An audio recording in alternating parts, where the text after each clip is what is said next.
अब शाम को फ्री हो जाएंगे ना तो एक्स्ट्रा क्लास लेंगे। क्या है कि जल्दी जितना जल्दी होगा ना तो रिवीजन का टाइम आपको ज्यादा मिलेगा।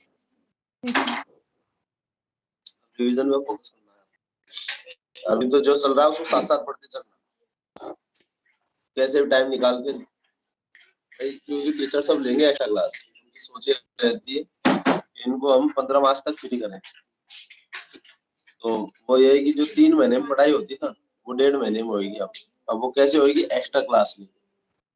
ऐसा नहीं है स्पीड बढ़ा दे, एक्स्ट्रा क्लास में जैसे भी जिसको टाइम मिलेगा वो एक्स्ट्रा क्लास लेगा वो, क्योंकि तभी भाई मेन जो चीज है ना वो रिवीजन है। जब तक बच्चा एक दो बार रिवीजन नहीं करेगा ना खुद से पढ़ने का ज्यादा से ज्यादा टाइम मिलेगा।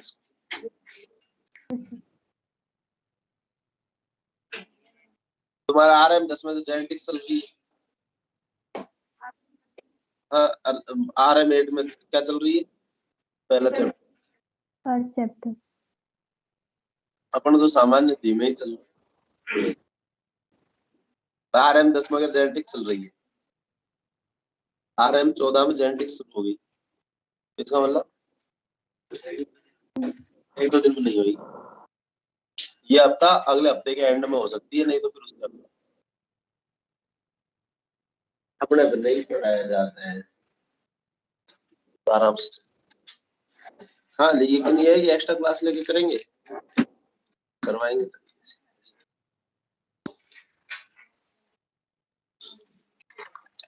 भाई कोई तो ऊपर से पछताता है, हम नीचे से पछताते।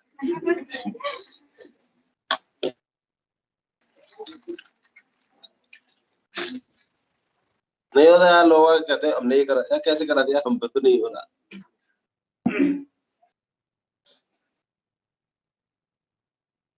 चलो जी, खैर 12वीं का पहला चैप्टर शुरू हो ही गया था, है ना?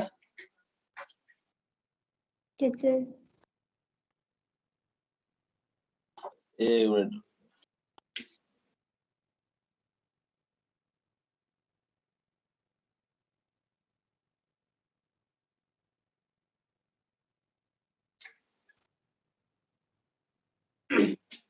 बढ़िया है ना? बहुत हो रही है।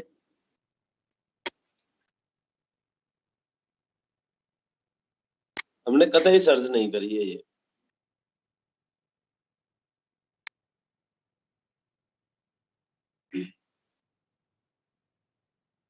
चलो जी, तो हम लास्ट टाइम डिस्कस कर रहे थे, कहाँ तक डिस्कशन हुआ था हमारा?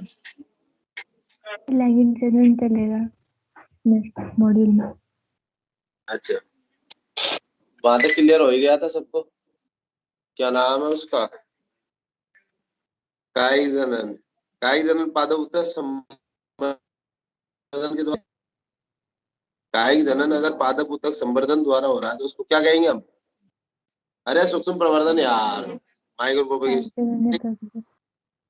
घबरा रहे थे है? अच्छा, आओ जी।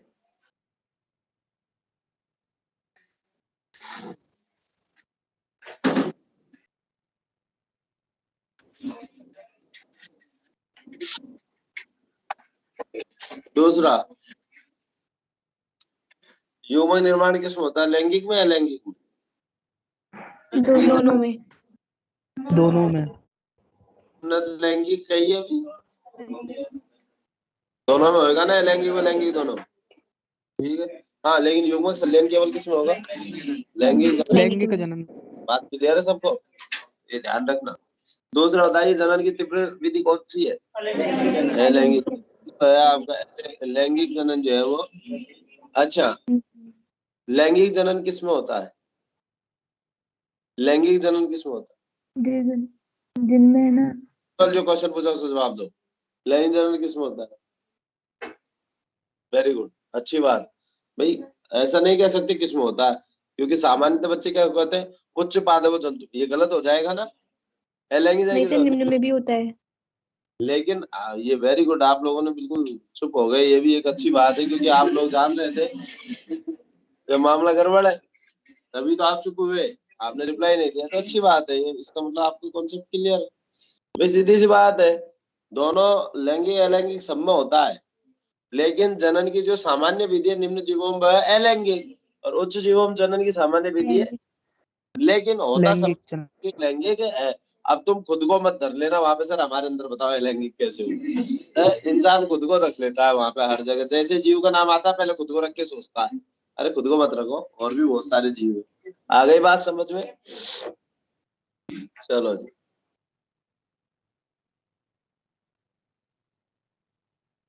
वैसे 12वीं का जो वो है ना दूसरा चैप्टर, उसमें पादप, उसका हम 40 से 50% पार्ट हम 11वीं में कर चुके हैं। मैंने आपको ये बात याद बार बार कह के करवाया था कि देखो अपन करते चल रहे हैं इसको, पढ़ोगे तो पता चल भी जाएगा कि देखो हम बेसिक कॉन्सेप्ट कर चुके हैं।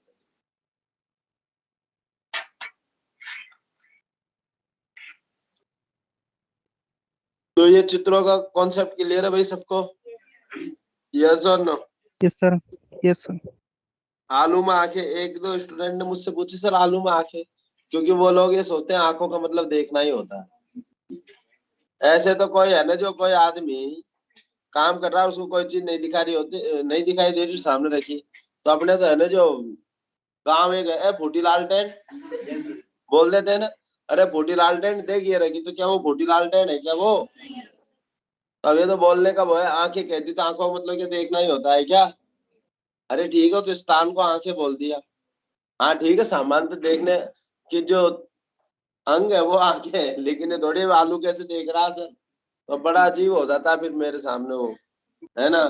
फिर मैं डिसाइड भी कर लेता हूँ कि क्या रिजल्ट आने वाला है नहीं, क्योंकि चावल खीर में चावल निकाल के देख लो, पूरे चावल निकालने, एक ही चावल निकाल के देख लो, वही पका नहीं पका, है ना, सिद्ध हो गया नहीं, कोई बात, ठीक है। तो सामान्यतः है, ये थोड़ी हर चीज का मतलब जो कह दिया वही है, ठीक है, नाम दे दिया तो हम पढ़ रहे हैं। अब हाथ की भी पंखा होता है बीजनी, ये भी पंखा होता है, एक वो है ना जो हेलीकॉप्टर को भी पंखा होता है, पंखे तो है लेकिन सबके कार्य अलग अलग है। आ गई बात समझ? पंख नुमा है, अब भाई है ना जो पाइनस के बीज और सपक्ष होते हैं पंख, तो पक्षियों के पंख होते हैं और वहां भी पंखा, तो क्या पंखा मतलब एक ही हो गया क्या, वहां पे भी पंखा उड़ रहा है? नहीं ना, आ गई बात समझ में? चलो, तो मतलब भावनाओं की गहराइयों से समझा दिया, और अब आपके मन में ऐसे विचार नहीं आएंगे, ठीक है ना? और आए तो फिर कह देना, समझा देंगे, कोई दिक्कत नहीं है। तो अब ध्यान से सुनना भाई, समुद्र शौक, समुद्र शौक भैया हम खूब पढ़ चुके हैं, बंगाल का आतंक वो यार इकोर्निया, इकोर्निया में क्या होता है, ऑफसेट होता है नहीं होता है क्या, इसमें लैंगिक जनन होगा क्या इकोर्निया में? अरे दोनों हो सकते हैं, दोनों होते हैं, दोनों हो सकते और अलैंगिक, लेकिन अब मुख्य प्रकार जो है वो अलैंगिक है, और किसके द्वारा, ऑफसेट। बिल्कुल, यहाँ पे जब भी कोई क्वेश्चन पूछेगा हिंदी वाले क्वेश्चन, जब भी इस तरह का है तो इंग्लिश में जरूर देखो कि ऑफसेट दिया हुआ है, जनर दिया हुआ है, क्योंकि हिंदी में भूजतारी अंतभूजतारी वो खुद ही कंफ्यूज है, ठीक है, क्लियर है जी? आगे बात समझ में? ऑफसेट होता है इसमें, और ऑफसेट में आप जानते ही हो, पर्वों पर प्रत्येक पर ऊपर तो पर्णगुच्छ होता है, रोजेट बोलते हैं, और नीचे जो है मूल गुच्छ होता है ना, और पर्वों के मध्य जो वो अंत्य पर्व होते हैं ना वो छोटे होते हैं, जब बताओ रनर में क्या है, अंत्य पर्व लंबे होते हैं, बात क्लियर है वो? चलो तुलना तो हमारे जो है क्या नाम है, ये जो आपका ऑफसेट होता है इसमें बंगाल का आता है। अब अंग्रेज लोगों ने क्या करा, ये बढ़िया दिखता है, पत्ती वत्ती है इसकी, पुष्प वगैरह आते, तो बंगाली खाड़ी में लाके डाल दिया इसको। अब कोई भी चीज खरपतवार कब कही जाती है, आपको समझ में आ रही है? कोई भी चीज खरपतवार कब, जब उसका खाने वाला कोई जीव वहां पे उपस्थित नहीं हो, तो बताइए वहां पे क्या होगा, उसको खरपतवार कहेंगे, क्योंकि वो अत्यधिक रूप से वृद्धि करेगी। अब उसको अगर खाने वाला उसका भक्षी जीव वहां पे है, जब तो उसकी बढ़ोतरी नहीं होगी, वो संतुलन में रहेगी, लेकिन खा तो कोई नहीं रहा, बढ़ी रही है, तो फिर वो क्या होगी, औरों के लिए नुकसानदायक हो जाएगी, तो फिर उसके लिए उस पादप जाति को हम खरपतवार कह देते हैं। आगे बात, तो अब साहब वो है ना जो सुंदर पत्तियां और पुष्पों के चक्कर में अंग्रेज लोग यहाँ पे लिया है, अब बंगाल की खाड़ी में डाल दी, क्योंकि Bengal side East India Company की राजधानी पहले कलकत्ता ही थी, तो वहां पे साहब अंग्रेजों का जमावड़ा ज्यादा रहता है, डाल दी साहब लाके। अब दादागिरी मना भी कौन करे, डाल दी तो अब साहब वो अत्यधिक वृद्धि कर गई, ये खाने वाले कोई थे ही नहीं जीव। तो बंगाल की खाड़ी में आप देखो जो भी है, जो वहां के जो जलाशय वगैरह उनमें भयंकर फैल गई साहब, वो पूरी वाटर सरफेस को कवर कर लिया, इसने कवर कर लिया, तो ऑक्सीजन ना तो नीचे जा पा रही ना CO2 बाहर निकलने पा रही। तो उससे क्या हुआ, उससे ये हुआ कि जो मछली वगैरह वो सब मर गए।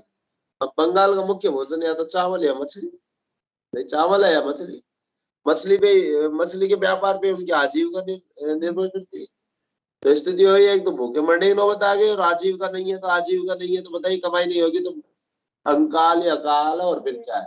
अरे हम क्या पूरी खेती बाड़ी करते हैं जो खुद के खाने में ही काम में लेते हैं, बताओ बेचते भी उसे, साल भर का खर्चा भी चलाते। तो इस तरीके से आप उनपे, इसको हम कहते हैं बंगाल का आतंक। ठीक है, क्लियर है। वहां पे क्या बंगाल पूरे भारत में फैल गया है, बहुत बड़ी समस्या है ये, बहुत बड़ी समस्या है जो कुमोदनी बोलते हैं ना। आ गई बात समझ में। तो समुद्र शौक इकोर्निया कहा जाता है, वाटर क्लियर है, वो क्लियर है भाई, वाटर हाइसिंथ। आ गई बात समझ। बंगाल में इसके किसके कारण लाया गया, सुंदर पुष्पों व पत्तियों के आकृति कारण प्रवेश कराया गया। अब ये थोड़ी प्रवेश जैसे हाँ के तेरे चल घुसो है ना, अब शब्द पे है ना जो स्टूडेंट सर कैसे प्रवेश करवाया, अरे लाके डाल दिया यार। आ गई बात समझ। ये थोड़ी जैसे धक्का चल घुस इसमें, आ गई बात। करना पड़ता है, क्या करूं, तुम्हें बताना पड़ता, नहीं तो फिर कोई पूछे ना तो और ज्यादा कॉपी खराब होती है, इसलिए पहले ही तुम्हें भावनात्मक रूप से सुदृढ़ कर देता हूँ। ठीक है भाई। अब ध्यान दो ना, अत्यंत आक्रामक जलीय अपतरण, ज्यादा दिक्कत है, अपतरण तो खरपतवार लिख दो, क्योंकि मुझे पता है जलीय अपतरण का मतलब वीड इंग्लिश में, यानी खरपतवार। बात क्लियर है सबको। जो बंगाल के जलाशय नहीं, संपूर्ण भारतीय जलाशयों में फैल गया। अरे अपने यहाँ पे वो बांसवाड़ा वगैरह में है ना, जो जितने भी पानी के कुंड वगैरह थे ना, इनमें सब में फैल गया, तो सफाई करनी पड़ती है। अभियान चलाते हैं समाज सेवी लोग, है ना, जो ये होते हैं ना, हर गांव शहर स्तर पर ये लोग बागों के समूह बने होते हैं, वो सफाई अभियान चलाते हैं। आई बात, बहुत बड़ी समस्या है। तो ये जल से ऑक्सीजन खींच लेता है। अरे है ये ऐसी ऐसी बात लिखी है सही में, मतलब या तो स्टूडेंट रो पड़े या मास्टर रो पड़े। जल में से ऑक्सीजन कैसे खींचेगा, अरे एक्चुअली गैस विनिमय अवरोधित हो जाता है, गलत बात लिखी हुई है, खींच लेता। कैसे खींचेगा, कोई पकड़ के खींच रहा, गैस विनिमय अवरोधित हो जाता है। आ गई बात समझ में। गैस विनिमय अवरोधित कर दिया, नहीं कर दिया, क्योंकि पूरा फैल गया, जिससे मछलियां व अन्य जंतुओं की मृत्यु हो गई।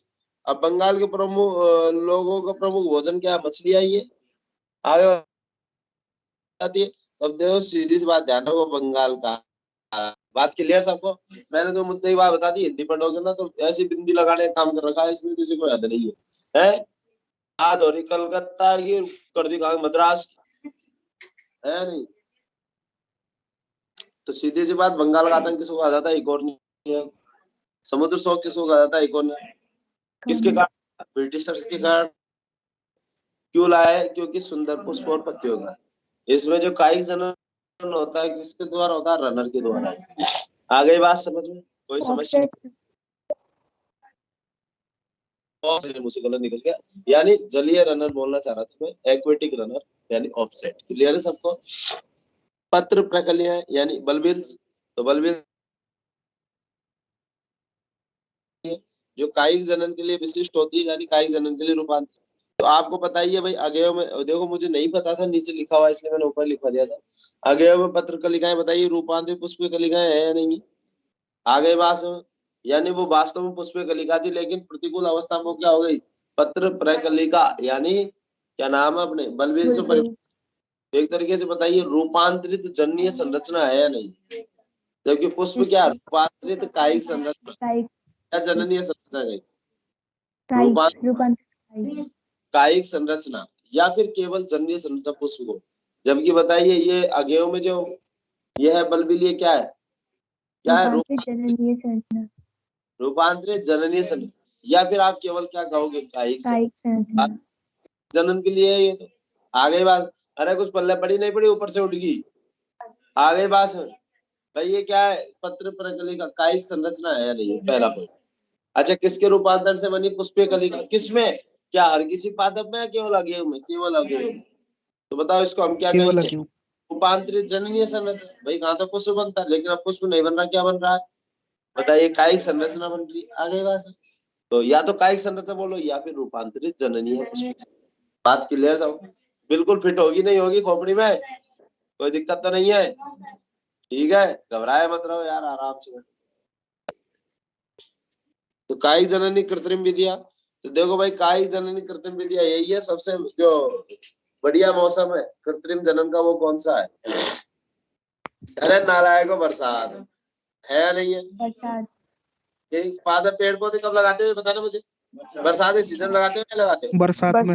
ऐसे भी तुम्हारे सीधा सा कॉन्सेप्ट। अब दूसरी बात ध्यान सुनना, हमारे पीछे क्वेश्चन दिए हुए हैं, ठीक है कुछ, लेकिन आप कहते हैं लोड नहीं लोगे। आगे बात है ना, एनसीईआरटी में तो कतई बात ही नहीं कर रही, यहाँ तो इनने डाला भी है कृत्रिम विधि, वहां पे कतई कोई बात ही नहीं।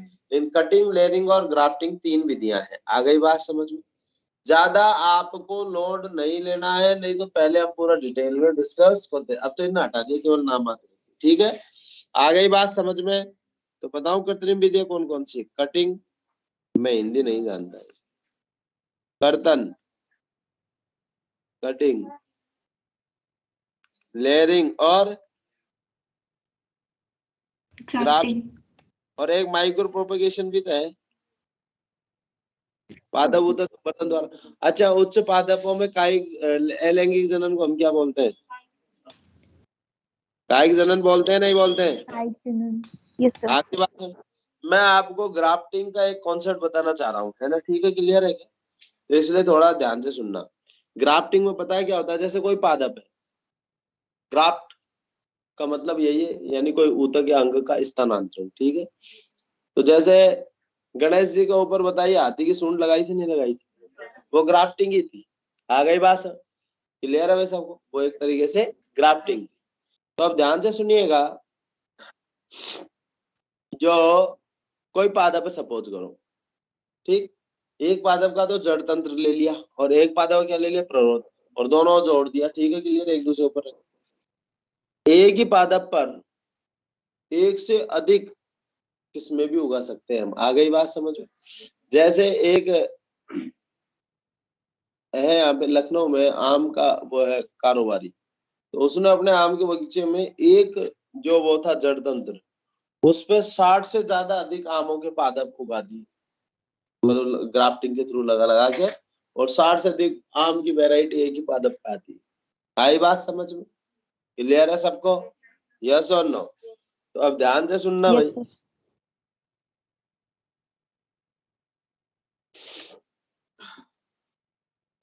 हिंदी तो देखो गड़बड़ है भाई, है ना, हिंदी है नहीं मेरे पास, मैं हिंदी के चक्कर में देख रहा हूँ।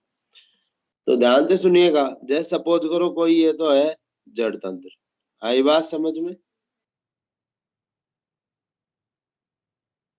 इसको तो हम कहेंगे स्टॉक, क्या कहेंगे भाई, स्टॉक, ठीक है, क्लियर है क्या। और इसके ऊपर कोई भी जो दूसरा पादप लगाया जा रहा है, ठीक, प्ररोह तंत्र जिसका है, ठीक है, क्लियर है क्या, उसको कहेंगे हम सियोन, क्या कहेंगे, मुझे हिंदी नहीं पता सच में, ठीक है, क्लियर है क्या। तो ग्राफ्ट क्या है बताइए, यही तो है ग्राफ्ट। आ गई बात समझ। अब दूसरी बात, स्टॉक और सीएन दोनों का व्यास समान होना चाहिए क्या, नहीं भाई, मैं यहाँ पे एक बात और लिख देता हूँ, जिससे आपके मन के वहम सारे निकल जाए। सपोज करो ये है ना स्टॉक, और ये क्राउन ग्राफ्टिंग होती है। आ गई बात समझ में, तुम्हारे मन में आएगा सर अद्दर कैसे लटका दिया इसको, तो ये बताइए ये क्या है, सियोन। बात क्लियर है सबको, तो बताओ भाई, सियोन और स्टॉक, दोनों मिलके बताइए संयुक्त पादप बना रहे नहीं बना रहे? संयुक्त पादप कहेंगे नहीं, कहेंगे दो भिन्न भिन्न यार अलग अलग किस्में अलग अलग पादप बताइए एक साथ जुड़ रहे हैं। तो बताओ संयुक्त कंपोजिट पादप कहेंगे नहीं कहेंगे? आ गई बात समझ?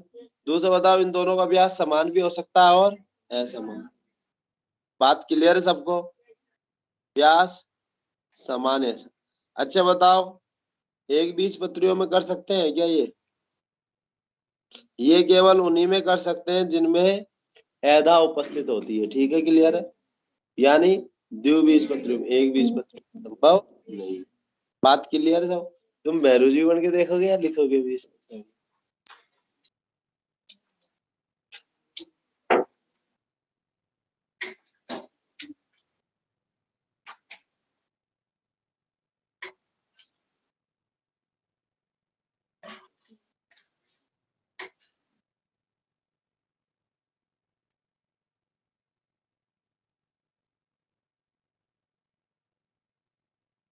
दोनों पादों को एक दूसरे ऊपर रखा स्टॉक्सियन को, फिर काई वगैरह लगा के और जोड़ देते हैं। थोड़े दिन बाद में उनकी छाल एक दूसरे से मिल जाती है। ठीक है?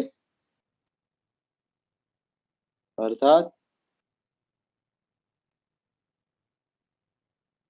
डाइकोट्स। क्योंकि मैं तो उसके बाद में बात करूं डाइकोट्स जिम्नोस्पर्म बोलो आया ना?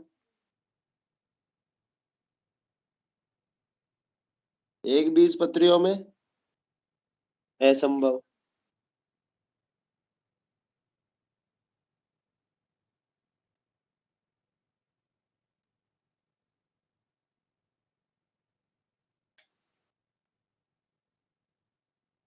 ध्यान रखना।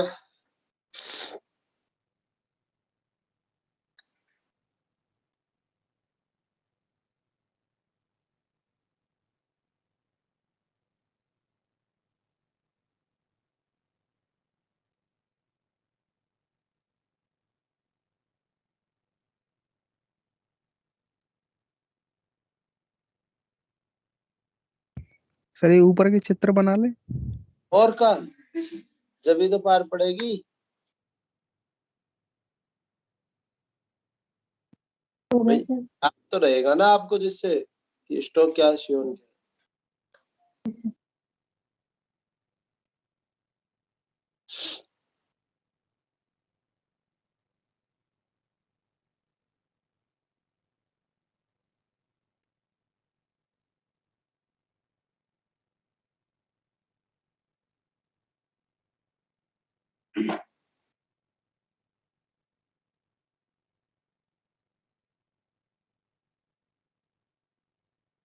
हो गया क्लियर सबको? तो अब ध्यान से सुनो। मुझे एक बार बताओ, ये भी मैं आपको बता दूं। बता जैसे जैसे विकास हुआ जनन की सामान्य विधि कौन सी हुई? लैंगिक जनन हुई ना? तो जनन की जो सामान्य जो विधि है उसमें जो शिफ्टिंग हुई अलैंगिक से लैंगिक, उसका कारण क्या है? लैंगिक जनन बताए तीव्र दर से होता नहीं होता? बोलो। होता है ना? आइलैंड। लैंगिक जनन सॉरी मेरा ध्यान चला गया। अलैंगिक जनन तीव्र दर से होता नहीं होता, जबकि लैंगिक जनन धीमी दर यस से। सर। तो होता अलैंगिक जनन में आनुवांशिक परिवर्तन नहीं होते, सब क्लोन होते नहीं होते। जबकि लैंगिक यस सर। बताइए आनुवांशिक भिन्नता उत्पन्न होती है क्योंकि मियोसिस है भाई। मियोसिस क्रॉसिंग ओवर और इंडिपेंडेंट एशॉर्टमेंट। तो मुझे एक बार बताओ इस पृथ्वी पर स्थान और भोजन जो संसाधनों को सीमित है, यानी प्रकृति में आवास और संसाधन सीमित है। तो अगर अलैंगिक जनन ही होता रहता उच्च जीवों में तो मामला खराब हो जाता, नहीं होता बहुत तीव्र दर से। आ गई बात समझ में? तो इसलिए भाई आवास और संसाधन सीमित है, इसलिए क्या हुआ धीरे धीरे अलैंगिक से लैंगिक में शिफ्टिंग हुई। ठीक है क्लियर है क्या? आ गई बात समझ में? ध्यान रखना है कॉन्सेप्ट।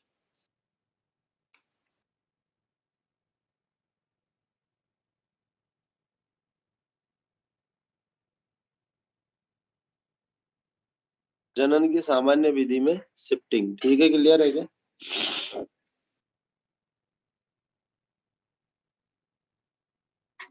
सामान्य का मतलब समझ गए? General, common. ठीक है मैं यहाँ पे लिख देता हूँ।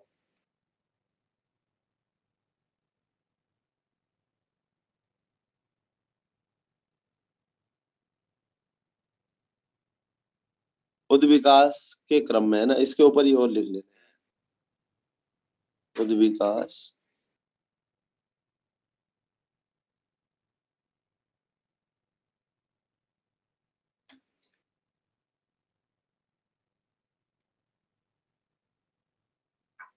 उद्विकास के क्रम में जनन की सामान्य विधि में शिफ्टिंग आ गई बात है। तो बताइए भाई, प्रकृति में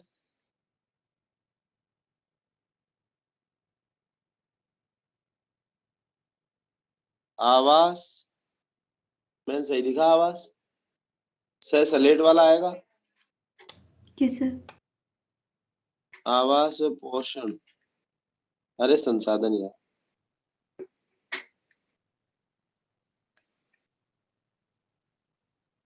ये कारण। दूसरा बताइए, मियोसिस के कारण आनुवंशिक भिन्नता, परिवर्तनशील पर्यावरण के में अनुकूलन के लिए मियोसिस द्वारा आनुवंशिक भिन्नता। ठीक है, क्लियर है क्या? अरे परिवर्तनशील पर्यावरण है या नहीं है? तो परिवर्तनशील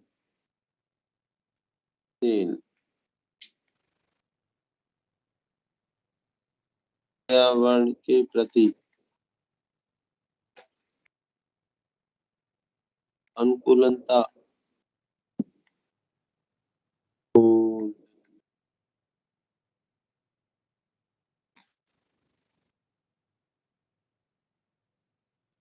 मियोसिस द्वारा आनुवंशिक भिन्नता के कारण। ठीक है, क्लियर?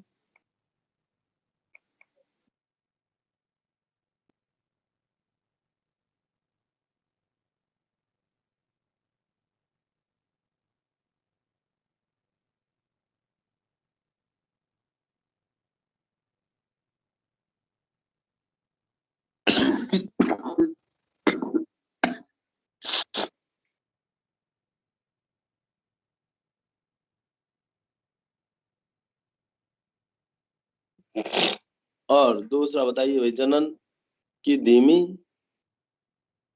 जटिल व धीमी दर, इसमें लैंगिक लैंगिक में क्या मेरे मुंह से आज बार बार ये लैंगिक गड़बड़ हो रही है ना, और बहुत ही बार हो गई, तो आप मुझे टोकते रहना है ना, अब क्योंकि शायद आज गड़बड़ होनी ही है ये, है ना? अब है भाई, क्या करूं मैं, जबकि मैं जानबूझ के नहीं बोल रहा हूँ। हाँ तो सर। जटिल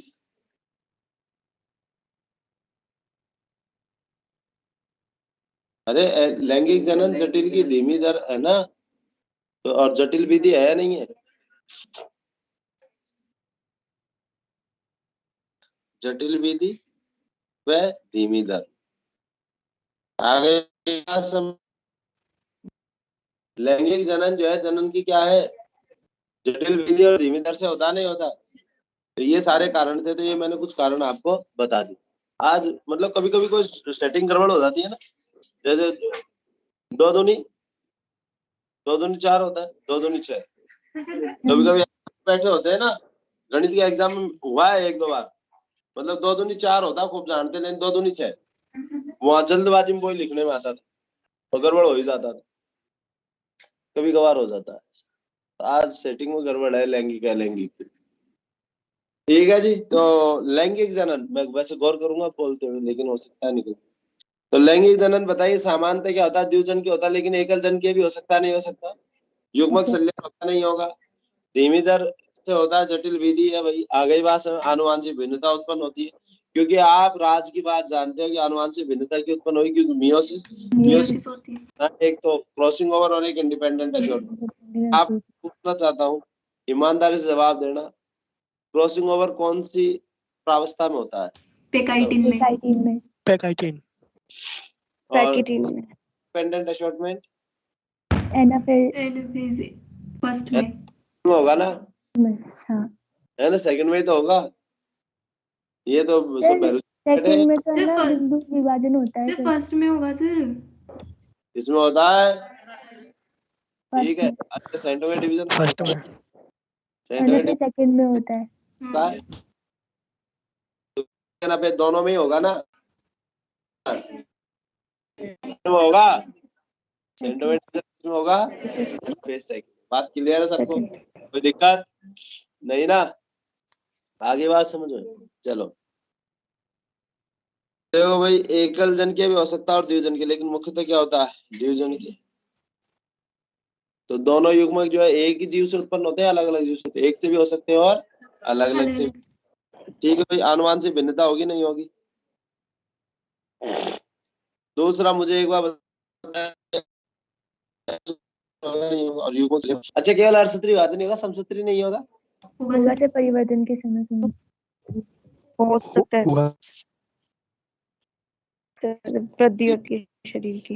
होगा ये थोड़ी है केवल हाँ, अर्धसूत्री तो होगा ही होगा, लेकिन अर्धसूत्री तो केवल ये कि भाई अगुणित संरचना बनानी है। आगे बात समझ में? दूसरा बताइए, मंद, विस्तृत और जटिल क्रिया। तो गुण तेजी से नहीं होता। जीवन चक्र की अवस्था है, अरे भाई बेकारी बात। तो तीन अवस्था होती है, बचपन, जवानी, बुढ़ापा। बोलो आया? तो बताइए बचपन में क्या होता है, जो है परिपक्वता के द्वारा बताओ जननी अवस्था प्राप्त करता है। जननी अवस्था क्या होती है, जिसमें जननांग परिपक्व हो गए, परिवर्तित हो गए और उनमें युग्मक बन सके, उसको हम क्या कहेंगे, जननी अवस्था। और जब तक उसमें युग्मक बन रहे हो, जननी अवस्था चल रही है, और फिर बाद में क्या आ जाती है, जरावस्था आ जाती है, बुढ़ापा आ जाता है। और बुढ़ापे में किसी न किसी दिन उसका काम तमाम हो जाता है। यही तो है। अब बात आती है भाई, अब हम तो पादप सुंदर में बात कर रहे हैं, अब आप इंसानों को मत ले लेना, क्योंकि जो नर होता है ना, नर में एंड तक शुक्र होते हैं। आ गई बात समझ? ये सब जूलॉजी में इंसान जो है वो क्या होता है, मल्टीपल टाइम लैंगिक जनन करता है, उसको कुछ बोलते हैं हर्मेफ्रोडाइट कुछ ऐसे है मेरे। अब गड़बड़ हो रही है ना, क्योंकि काफी दिन हो गए यार, लेकिन मुझे दुख हो रहा है कि मैं सतत होता है, सतत कौन सी? सतत है ना, लेकिन वो यही है कि अब मैं टर्मिनोलॉजी भूलता जा रहा हूँ, दोबारा पढ़ाई करेंगे। तो यहाँ तक बात समझ में आई? क्लियर है सबको? तो ध्यान से सुनिएगा भाई। लेकिन अधिकांश जीवों संदर्भ में बात कर रहे हैं। अब हम बात करें भाई पादपों में। तो पादपों में बताइए भाई, कायिक अवस्था किसके द्वारा प्रदर्शित होती है? वही अंकुरित हुआ और पुष्प बनने तक का जो समय, यानी पुष्प बनने से पहले, वो कायिक अवस्था है नहीं। और क्या कायिक अवस्था केवल तभी होगी, बाद में नहीं होगी? अरे संपूर्ण जीवन काल तक कायिक अवस्था चलती है उसमें। बोलो आया ना?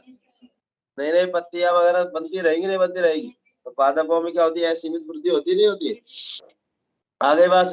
अच्छा, जन्य अवस्था में क्या होगा बताइए? हम पादप में बोल रहा हूँ, किसके संदर्भ बोल रहा हूँ? पुष्पीय पादप, एंजियोस्पर्म के संदर्भ में। ठीक है, पुष्प द्वारा निर्धारित दृश्य होगी नहीं होगी? पुष्प बनने लग गया, आप कहोगे भाई जन्य अवस्था, तो क्या जन्य अवस्था में कायिक अवस्था नहीं होगी? होगी, वो चलती है। ठीक है, क्लियर है कि?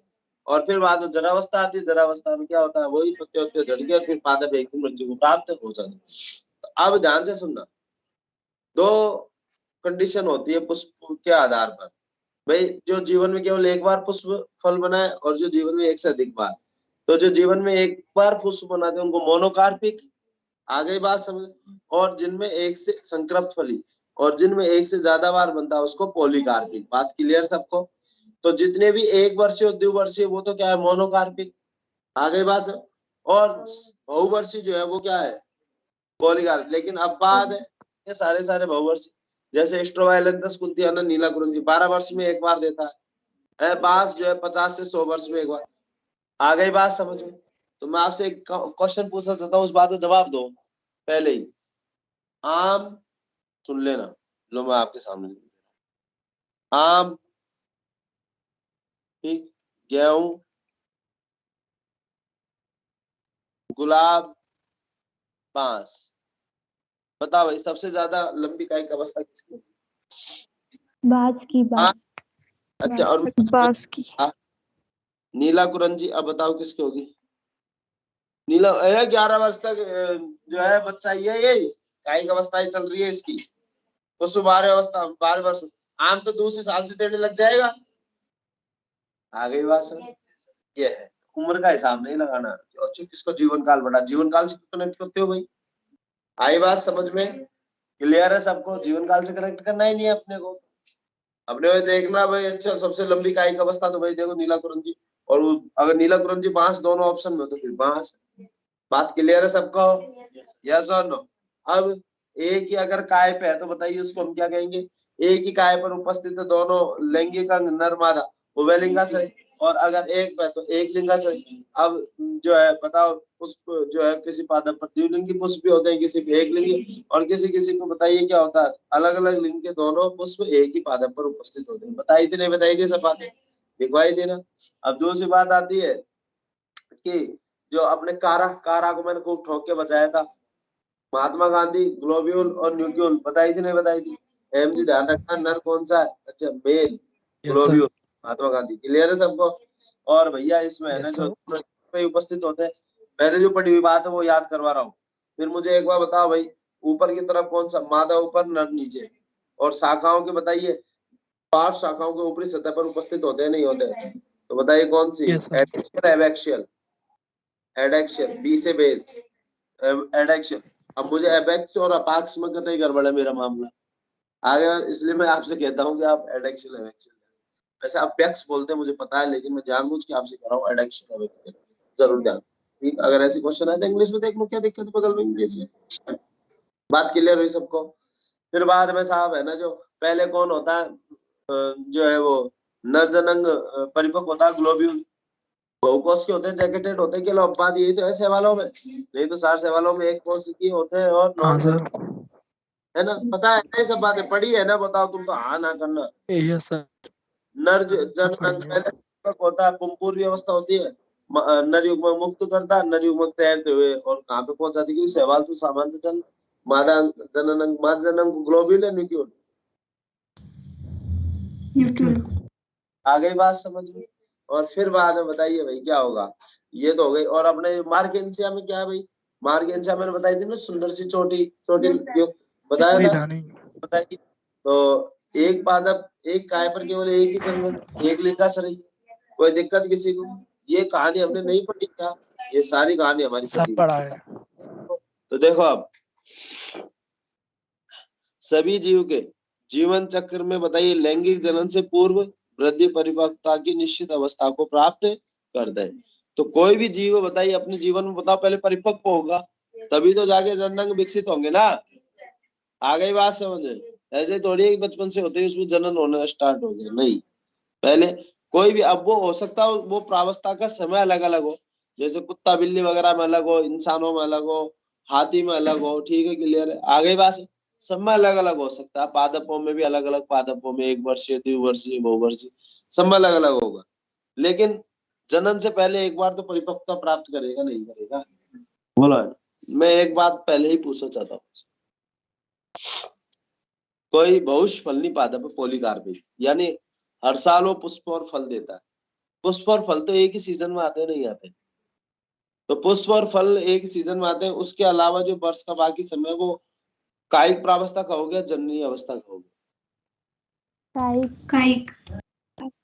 अब मैं दूसरी बात आपसे बोल रहा हूँ है ना, बचपन जवानी बुढ़ापा, बचपन जब तक उसमें लैंगिक जनन करने योग नहीं हुआ, जवानी जनन योग करने हो गया, और फिर बुढ़ापा है, तो बताइए अब आपने कहा कायिक, अब मैं दोबारा दूसरे शब्दों में आपसे क्वेश्चन पूछ रहा हूँ, बताइए एक बार पादप में जवानी आ गई, अब वो जवानी जो है केवल एक पर्टिकुलर अवस्था में दर, बाकी जो वो बीच का समय उसको आप क्या कहोगे, बाल्य अवस्था कहोगे, जवानी की अवस्था कहोगे, जवानी की। अब आप कैसे दे दिए जवाब, अरे कहने मतलब पता है क्या, एक बार जवान हो गया तो क्या वापिस बच्चा हो जाएगा क्या, वो जवान हो गया तो अब जवानी तो रहेगा, ये थोड़ी जनन करते समय जवान है वो, आ गई बात समझ। तो ये आसानी से क्वेश्चन करते नहीं करते लोग, क्लियर है सबको भाई, एक बार जब वो पुष्प बनाने लग गया तो वो जवान हो चुका, ठीक, अब क्या बात दोबारा बचपन थोड़ी आ जाएगा, फिर दोबारा जवानी, फिर दोबारा बचपन, फिर जवानी, फिर नहीं ना, क्लियर है सब, बताइए। दो पुष्पीय वो कौन सी अवस्था होगी, एक बार पुष्प बनना चालू हो गया, चाहे वो 1 वर्ष दूसरे वर्ष, तो वो क्या होगी, जननीय अवस्था, ये यानी जवानी है यार, उसको दूसरे शब्दों में पकड़ लिया ना आपने, दूसरे शब्दों में क्यों आंसर दे दिया, इसलिए दिया कि जो सच्चाई थी वो निकली आपसे। तो ध्यान सुनना, दो पुष्प, आपको ठीक है भाई, पुष्पन एक विशिष्ट काल में कर रहा है, लेकिन 2 पुष्पन के बीच की जो मध्य अवधि है उसको क्या कहेंगे, अंतर पुष्पन अवधि कहेंगे, नहीं कहेंगे, क्या कहेंगे, अंतर, उसको कायिक अवस्था कहेंगे, बात के लिए वो अपने आप को तैयार कर रहा नहीं, अरे आप एक बार देख लो, कोई जीव क्या लगातार जनन कर सकता है कि अरे उसको बताइए, उसके अंदर शुक्राणु बनने के लिए भी तो समय चाहिए। बात क्लियर है सबको? ऐसे समझो ना आप कॉन्सेप्ट, बात क्लियर हो गई है? यस और नो? क्लियर है ना? अब कोई भी ऐसा कॉन्सेप्ट नहीं है जो आपको नहीं आता है, ये मेरी गारंटी। तो सभी जीव अपने जीवन चक्र में लैंगिक जनन करने से पूर्व वृद्धि और परिपक्वता की निश्चित अवस्था को प्राप्त करते। जीवन चक्र की 3 अवस्थाएं हैं भाई, किशोर अवस्था, जन्य अवस्था और जीर्यमान अवस्था। मैं क्या एक कलेश खत्म कर देता हूँ, नहीं तो फिर अभी मैसेज आएगा।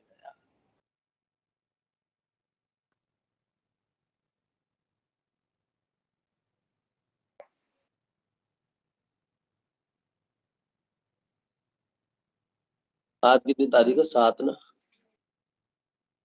जो 7 22 तो 1 महीना निकल गया, लेकिन आदत में नहीं आ रहा।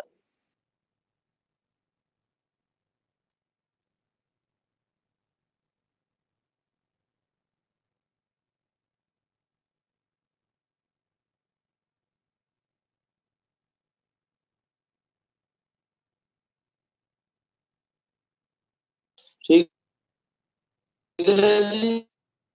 तो किशोर अवस्था या पूर्व जन्य अवस्था, यानी जनन से पूर्व की अवस्था। फिर इस दौरान बताइए वृद्धि, जीव वृद्धि दर्शाएगा।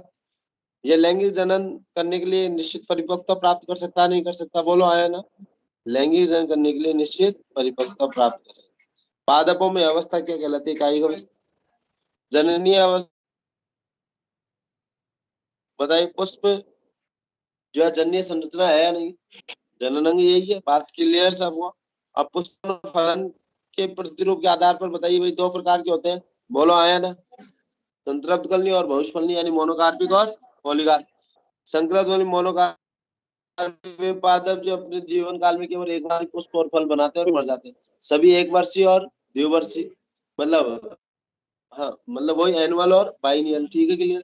जबकि पेरिनियल्स जो होते हैं वो सामान्यतः पॉलीकार्पिक। लेकिन मैंने कहाँ बोल रहा हूँ, बताओ ये सब लिखा हुआ नहीं लिखा हुआ है नोट्स?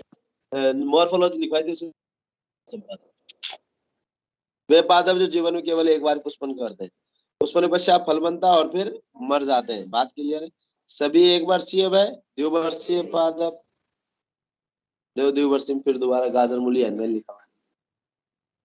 लेकिन जिस दिन मैंने लिखवाए थे आपको मन खड़ा, फिर मैंने आपको प्रमाण दिया 11वीं का लास्ट चैप्टर बसंती बहुवर्षीय पादप की संकृत फली होते हैं। बोलो हाँ, क्लियर है सबको? जैसे बांस की कुछ जातियां बताइए भाई 50 से 100 वर्ष तक कायिक रूप से जीवित रहती है ना, इसके पश्चात इनमें पुष्प और फल बनता है और इनकी मृत्यु हो जाती है। तो बताओ 50 से 100 वर्ष तक, अब अलग अलग में अलग अलग है, तो बताओ सबसे लंबी कायिक अवस्था किसमें है? आम में, पीपल में, बरगद में, बांस में? बांस में है। बात क्लियर है सबको? अच्छा बताइए, जलीय पादपों में जो ये मासल कलिका होती है उसको क्या बोलते हैं? ट्यूरियन, जलीय पादप। आगे दूसरा स्ट्रोबाइलेंथस कुंथियाना, बताइए 12 वर्ष में एक बार पुष्पन करता है, यानी जीवन के 12वें वर्ष में, जब से अंकुरित हुआ उसके 12वें वर्ष में। ठीक है, क्लियर है क्या? आई बात समझ में? कोई दिक्कत किसी को? नहीं। तो स्ट्रोबाइलेंथस कुंथियाना नीलम करंजी बोलते हैं, बताओ क्यों? सुन लो मेरी बात, इसके जो पुष्प है ना नीले रंग के होते हैं, और भैया एक बार जन्म जाति खत्म हो जाएगी तो भरपूर मात्रा में पुष्प होते हैं। तो वो क्या होता है, केरल, कर्नाटक और तमिलनाडु केकेटी की पहाड़ियां, क्योंकि हमें तो स्टेट्स के नाम ध्यान रखने का क्वेश्चन आता है, तो केकेटी की पहाड़ियां जो है पूरी ऐसी हो जाती है बिल्कुल नीली, क्योंकि पुष्प भयंकर करते हैं तो पुष्प क्या हो जाती है पूरी जो है वो नीली घाटी दिखाई देती है पुष्पों के कारण भी। आगे बात सुन, तो केकेटी की पहाड़ियां कौन कौन से स्टेट्स? केरला, कर्नाटक और तमिलनाडु। आगे बात सुन, और अंतिम पुष्पन किया था वो सितंबर अक्टूबर 2006 में किया था। आप कहोगे सर 2018 में कराया, तो मैं तो किताब की लैंग्वेज बोल रहा हूँ। आगे बात, बहुत अलग बात है कि बताइए आपसे ऑप्शन में आ जाए, बताओ सितंबर अक्टूबर 2006, सितंबर अक्टूबर 2018, तो भाई 2018 लगाओ फिर। भाई अगले कब करेगा? तो 18 के बाद 2030 लगाओ। आ गई बात समझ में? तरीके से मान लो भाग्यशाली आदमी है, 12 वर्ष इंतजार करो। अच्छा, इसका नाम स्ट्रोवाइलेंथस कुंथियाना पता है? कुंथियाना नहीं है, हमारी हिंदी में तो हम कुंतियाना। स्ट्रोवाइलेंथस, वहां पे क्या है, कुंती नाम की नदी बहती है, तो इसलिए इसका नाम कुंतियाना। और स्ट्रो कलर जो है ब्लूइश कलर के लिए है, तो स्ट्रोवाइलेंथस कुंतियाना, इसलिए इसका ये नाम है। बात क्लियर है सबको? चलो जी, तो स्ट्रोवाइलेंथस कुंतियाना जो है नीला कुरंजी 12 वर्षों पुष्पन, अंतिम बार सितंबर अक्टूबर 2006। और अगर भाई अगर ऑप्शन में आ जाए 2018 तो ध्यान रखना, बात क्लियर है। अगली बार कब करेगा? 2030। तो ये तो भैया थोड़ी बहुत तो गणित तो आपसे लगवा ही सकता है, और अगर कुछ नहीं लिखा हुआ तो भैया 2006, क्योंकि मुझे पता है वहां पे क्या है, कुछ लोग ऐसे क्वेश्चन रख देते हैं जो लेना देना ही नहीं। आ गई बात समझ में? दूसरा बताइए, इसके पुष्पन कांड केरला, कर्नाटक, तमिलनाडु विशाल पहाड़ी क्षेत्र में नीली पट्टियों में परिवर्तित हो जाता नहीं हो जाता? तो अब केरल, कर्नाटक, तमिलनाडु, सीधी सी बात ध्यान रख लो ना, के तो क्वेश्चन करना है हमें, कौन सी जनरल नॉलेज बनानी है? पहाड़ियां, केरला, कर्नाटका, तमिलनाडु की पहाड़ी। बहुस्पलनी बताइए भाई, बहुस्पलनी बहुवर्षीय पादप, ठीक। परिपक्व के पश्चात देखो क्या गजब लाइन लिखी हुई है, अगर कोई बच्चा ध्यान से पढ़े। परिपक्व के पश्चात समय अंतरालों पर बार बार पुष्पन होता नहीं भाई। हर कोई पादप जो है विशिष्ट काल में विशिष्ट ऋतु में पुष्पन करता है, तो अब वो पुष्पन काल के अलावा जो बीच का जो है वो समय अंतराल, उसको हम क्या कहेंगे? अंतर पुष्पन अवधि। अंतर पुष्पन अवधि का भाग है जननी अवस्था, कायिक अवस्था। अरे एक बार जवानी जननी अवस्था का दोबारा। जननी। तो आम, सेब, कटहल, दाख लता। दाख लता वही है अंगूर की बेल यार। आ गई बात में? तो दाखलता, कोई अब बेचारा ऐसे ही पढ़ लेता दाखलता, क्योंकि उसको पता ही नहीं। दाख लता, ठीक है, क्लियर है क्या? अंगूर की बेल। बहुत कम बताइए, कुछ पादप ऐसे भी जिन पे पूरे साल भर ही पुष्प आता है। चाइना रोज, शू फ्लावर भी बोलते हैं इसको। आ गई बात समझ में? क्लियर है सबको? तो ध्यान रखना, कुछ पादप ऐसे हैं जिन पे पूरे वर्ष भर ही पुष्प आते हैं, और वो है गुड़हल, चाइना रोज, इसको शू फ्लावर कहते हैं। दो पुष्पीय अवस्था में अंतर पुष्पन अवधि कहेंगे नहीं कहेंगे? तो इसको बताइए भाई, पुनः स्रोत बनाने में उपयोग किया जाता है नहीं किया जाता? तो बताइए, किशोर अवस्था नहीं है, बल्कि परिपक्व अवस्था यानी जननीय अवस्था का ही भाग है।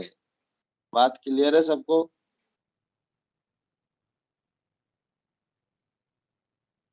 कोई समस्या? पूरा टॉपिक इम्पोर्टेंट था भाई ये तो। अब जीर्यमान जो है बताइए भाई, जनन के पश्चात की अवस्था। तो धीरे धीरे बुढ़ापा आएगा, बताओ मृत्यु प्राप्त होगा नहीं?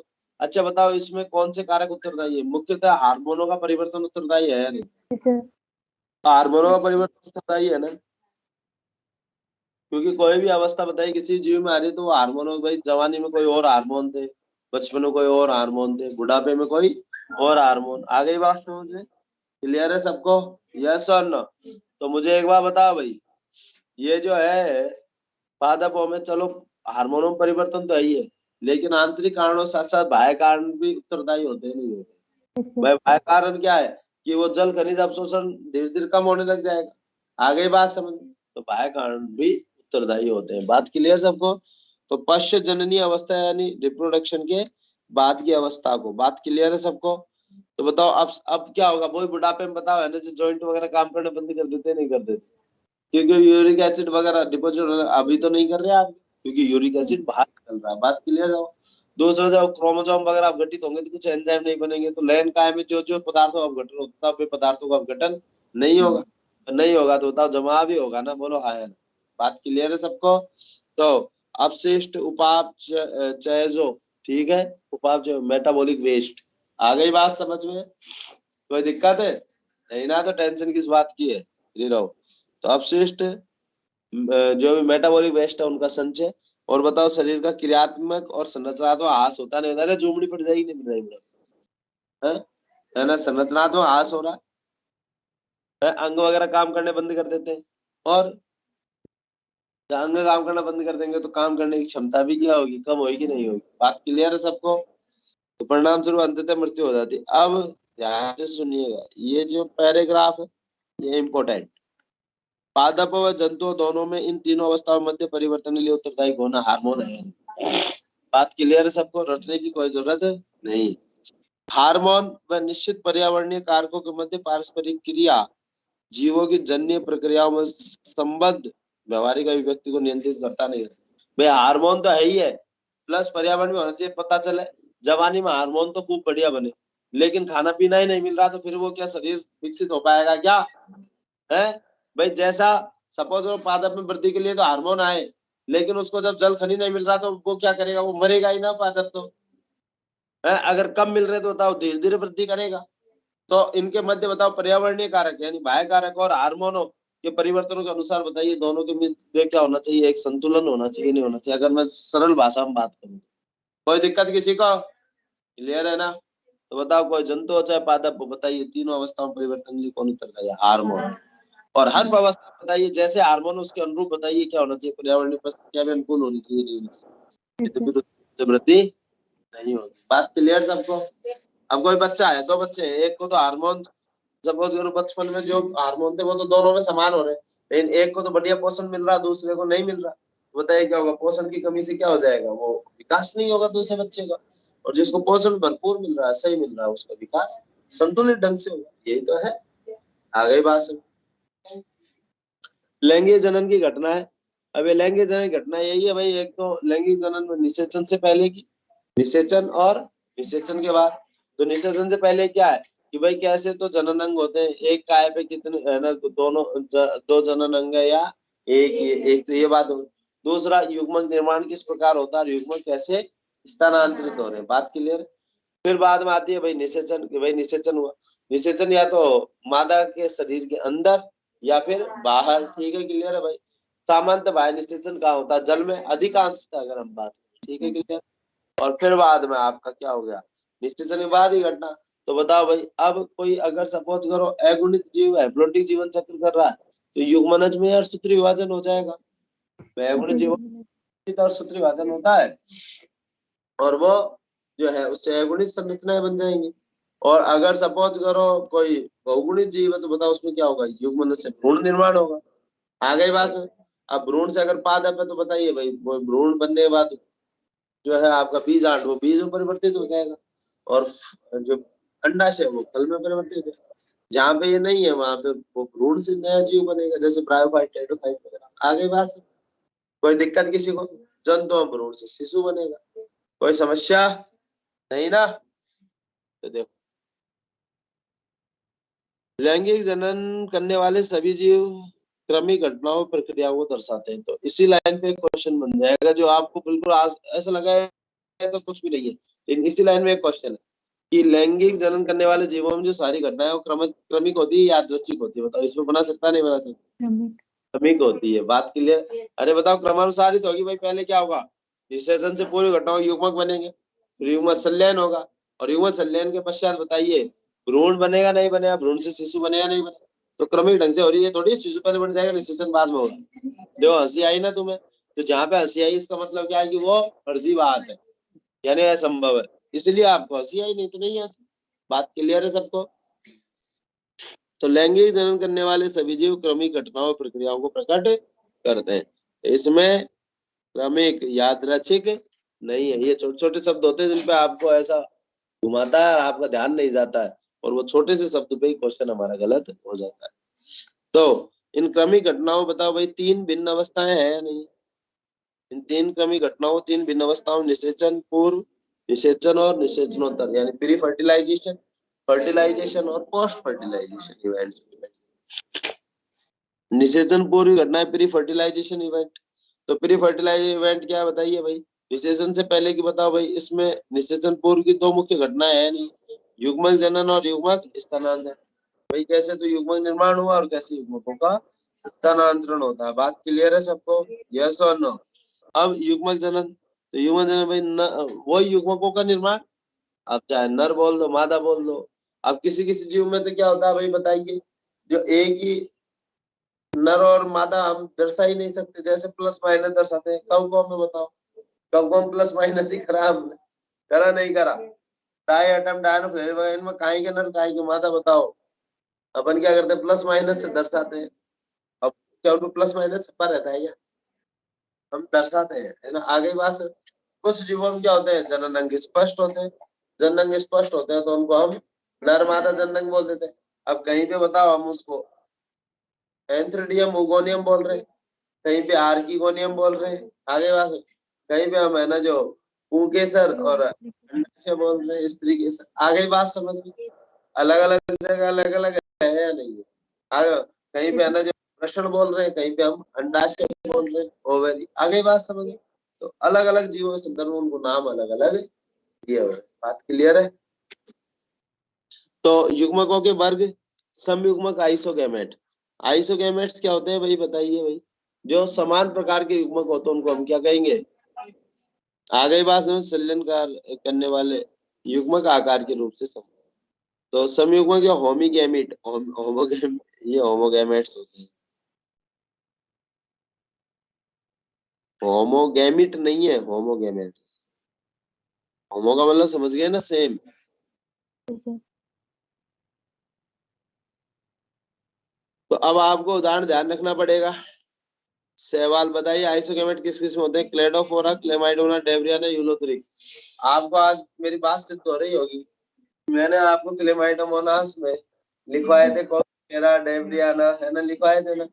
मैंने आपसे कहा एक वहां पे आएगा डेब्रियाना, 12 आगे आना, इसलिए ध्यान रखो, है ना? ठीक है भाई।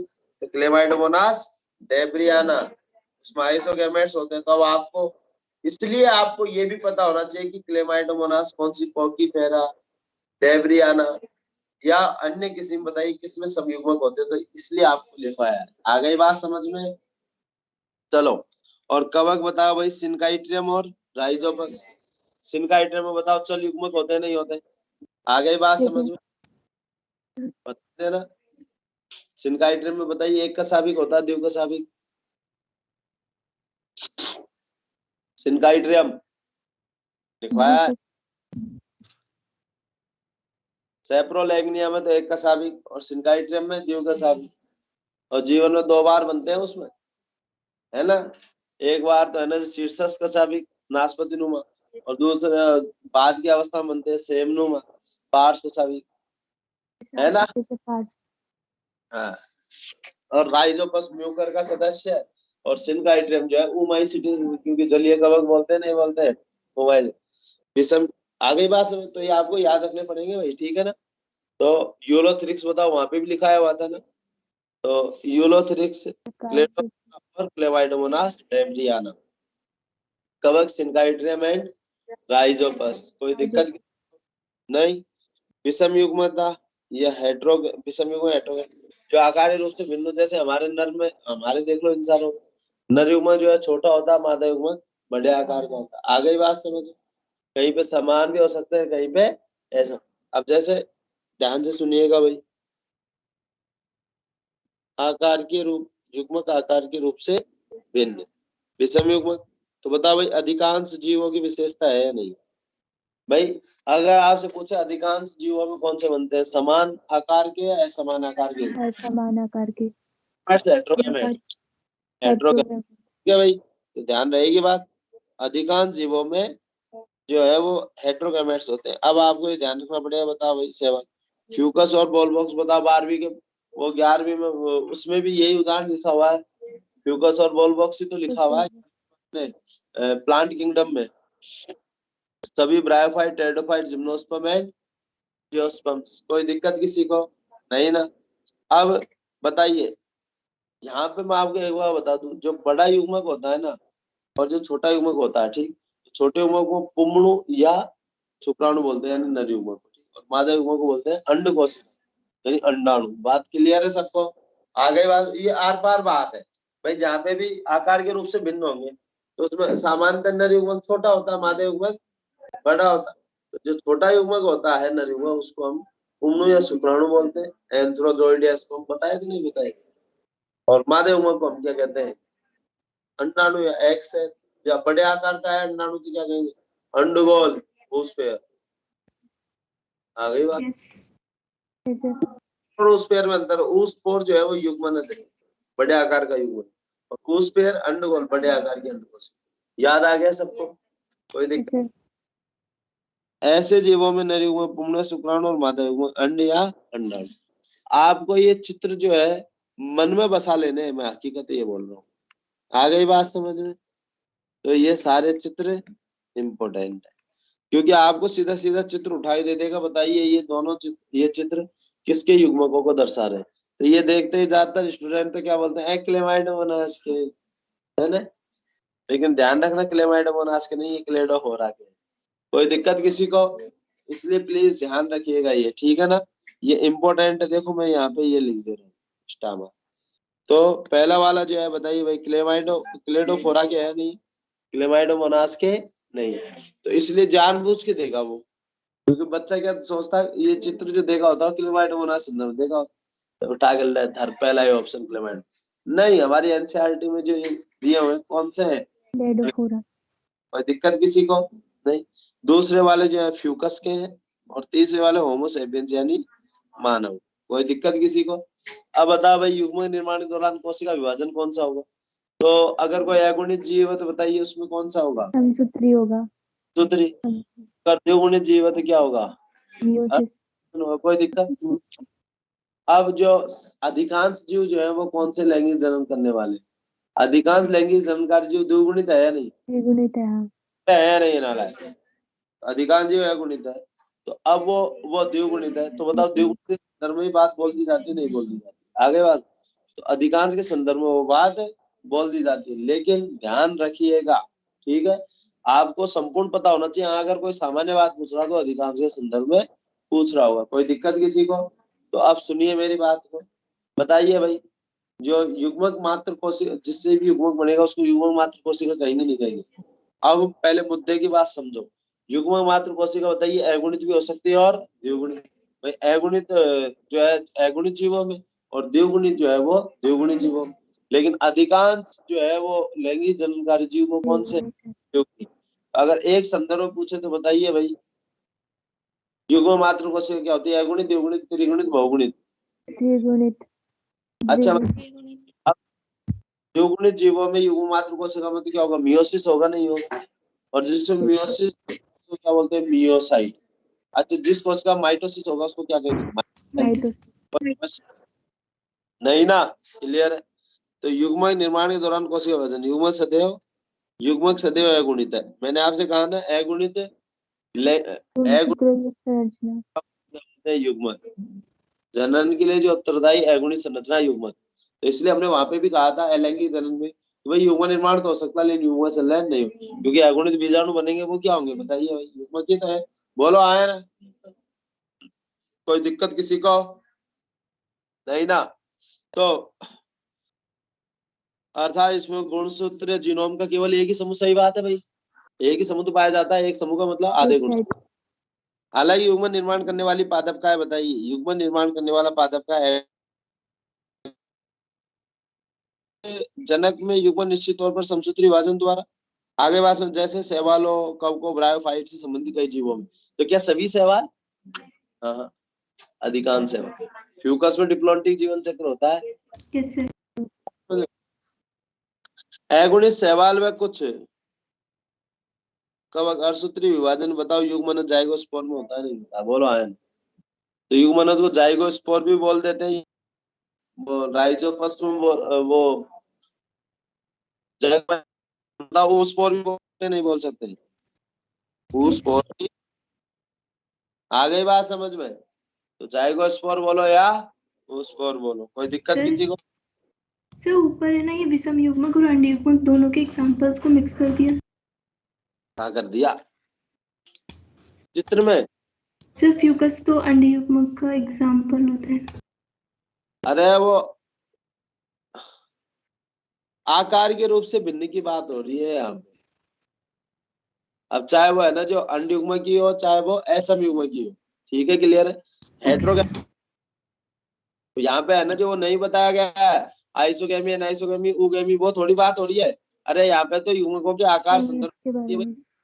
तो इसलिए तो आपसे कह रहा हूँ होमोगैमेट्स या हेट्रोगैमेट। अब आप हिंदी करते रहो हिंदी। आ गई बात समझ? Okay sir. हाँ, ये है मुख्य बात। ठीक है ना, ध्यान रखना इस बात को। यहाँ आइसोगेमी अनआइसोगेमी उभगामी की बात नहीं हो रही है, वो तो युग्मक संलयन के प्रकार है। क्लियर है सबको? अब बताओ भाई, टेरिडोफाइट, जिम्नोस्पर्म और एंजियोस्पर्म और ब्रायोफाइट्स में बताइए भाई, अगुणित तो होगा क्योंकि वो जो मुख्य काय होती है अगुणित होती है युग्मकोद्भिद, और जो जननांग होंगे वो क्या होंगे? जननांग होंगे, वो भी अगुणित होंगे। आगे बात। अब यहाँ पे अगर हम देखें टेरिडोफाइट, ब्रायोफाइट और टेरिडोफाइट, जिम्नोस, एंजियोस्पर्म, यहाँ पे मुख्य काय कौन सी होती है? बीजाणुद्भिद। तो बताओ बीजाणु निर्माण दौरान मियोसिस होगा नहीं होगा? बीजाणु। बात क्लियर सबको? तो टेरिडोफाइट अनावर्त बीज, आवर्त बीजियों से संबंधित पादपों जंतुओं, बताओ पैतृक काय क्या होती है? द्विगुणित होती है नहीं होती? बोलो आया ना? इनमें युग्मक निर्माण से पहले या इसके समय न्यूनकारी विभाजन होता नहीं होता? इस बात का मतलब क्या है? अरे इस बात का मतलब यह है कि बताइए इनमें क्या होता है? मियोसिस होता, बीजाणु निर्माण दौरान होता नहीं होता? बोलता बीजाणु से, और फिर बीजाणु से क्या बनती है? युग्मकोद्भिद बनती है नहीं बनती है? और युग्मकोद्भिद में फिर लैंगिक वो जननांग होंगे नहीं होंगे? बात क्लियर सबको? जैसे नर युग्मकोद्भिद के अंदर बताइए, जैसे परागकण था, परागकण में दो नर युग्मक बनते नहीं बनते? बोलो आयन। बात क्लियर सबको? कोई कड़े नहीं कड़े? तो बताइए वे कोशिका जिनमें अर्धसूत्री विभाजन होता है, बताओ अर्धसूत्री कोशिका कहलाते हैं नहीं कहलाती है? अर्धसूत्री मतलब देखो भाई, कोशिका, ठीक, जिसमें माइटोसिस, क्या कहेंगे बताओ? माइटोसाइट कहेंगे नहीं कहेंगे? और जिनमें मियोसिस, क्या कहेंगे? मियोसाइट। तो बताइए भाई, निम्न जीवों में जो युग्म मात्र कोशिका माइटोसाइट है मियोसाइट है, ये बताओ? माइटोसाइट। आ गई बात समझ में? तो युग्मक मात्र कोशिका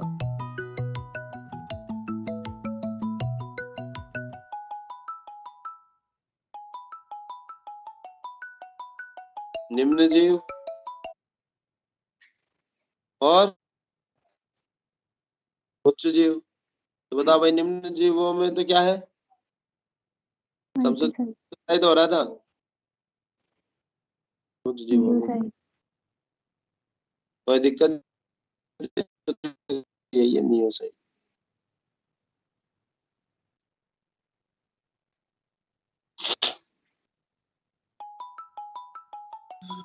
आ गई बात समझ में?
और एक जिसमें सबसे ज्यादा है ना, वो दिया हुआ।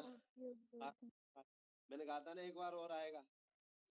तितली में 380 होते हैं। ये आपको सर ने याद करवा दिया।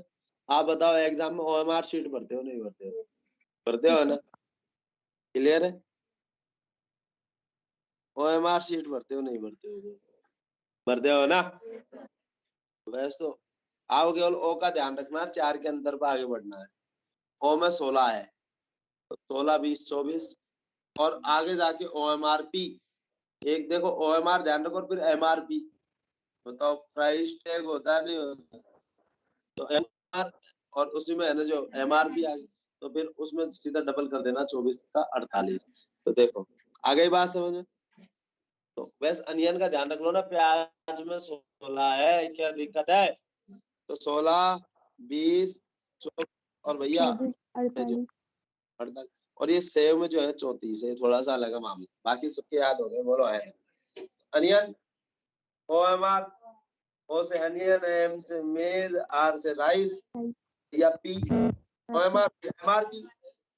16, 20, 24 और सीधा डबल कर दिया 48 और सेव में जो है 34। कोई दिक्कत है क्या? हो गए याद? और अपने ओपियोग्लोसम टंग पर है, इसकी तो हमने ऐसी उतार रखी है बताइए 1260 है ना, पढ़ रखा है ना हमने। 33 बार है तो याद है या नहीं है? कोई दिक्कत किसी को? आज आप लोगों से पूछता हूँ ज्यादा किसको होता क्या? है? मैंने कही थी ना जस्ट ओलोकेंथा ऐसे 12वीं पहले फिर दोबारा पूछूंगा, बताओ। ओलोकेंथा में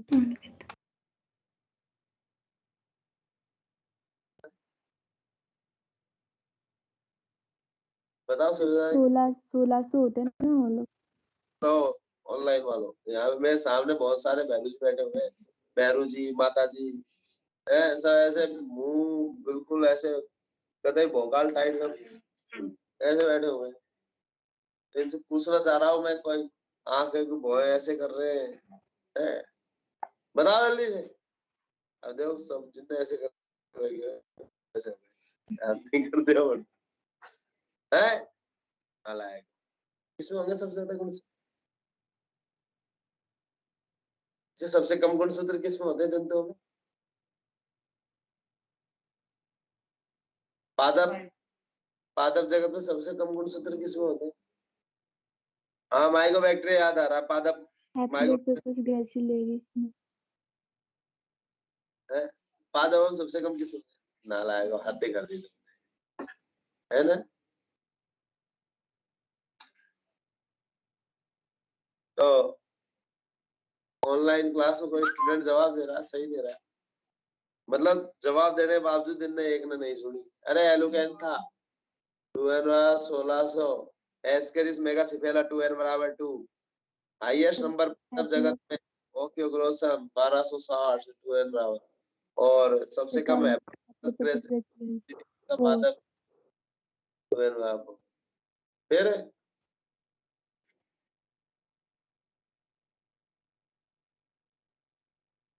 पीछे पड़ जाती, तुमने याद नहीं किया इसलिए हमें याद नहीं आया। पढ़ा करो ढंग से। अगर ये पढ़ाई का सिस्टम मम्मी पापा को होता है कि मम्मी पापा जितना पढ़ेंगे उतना ही बच्चे को याद होगा, जितना मेहनत। भाई साहब मम्मी पापा का जीना मुश्किल होगा। आप पढ़ नहीं सकते हो ध्यान से, पूरी दादागिरी नाराज होते हो, मतलब नाराज, तुम पढ़ते ही नहीं हो ढंग से। पढ़ा करो रात में देर रात तक है, मतलब सही मम्मी पापा जीना मुश्किल। अगर वो सेंसर है फिट होता है।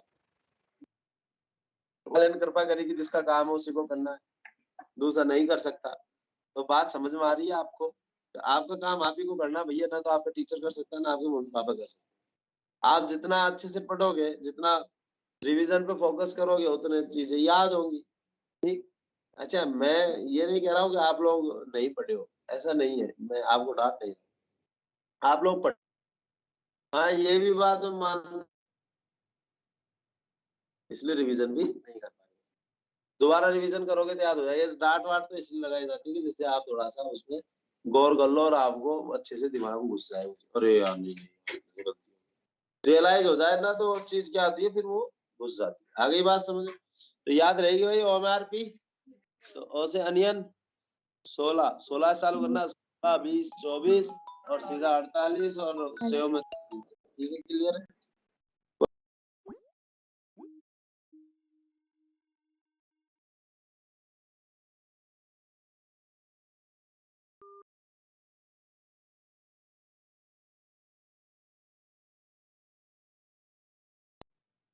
सपोज करो भिन्न काय पर बन रहे थे, क्या कहेंगे हेड।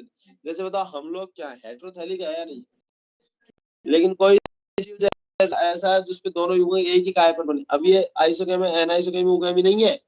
यहाँ पे क्या संदर्भ में बात हो रही है कि अगर एक ही काय पर दोनों युग्म बन रहे तो होमोथैलिक और अलग। जैसे आप कोई द्विलिंगी पादप है, अब बताओ दोनों युग्म एक ही काय बन रहे तो उसको हम क्या कहेंगे, होमोथैलिक। और अगर अलग अलग काय बन रहे तो क्या कहेंगे, हेट्रोथैलिक, यानी उभयलिंगाश्रयी। बात क्लियर है सबको, आ गई बात समझ में? तो लेकिन अब ये होमोथैलिक है निम्न जीवों, उच्च जीवों में एक लिंगाश्रयी और उभयलिंगाश्रयी टर्मिनोलॉजी का उपयोग करते हैं। कोई समस्या नहीं ना, क्लियर है? चलो तो निम्न जीवों में लैंगिक जनन करने वाले अधिकांश जीवों में युग्मक संलयन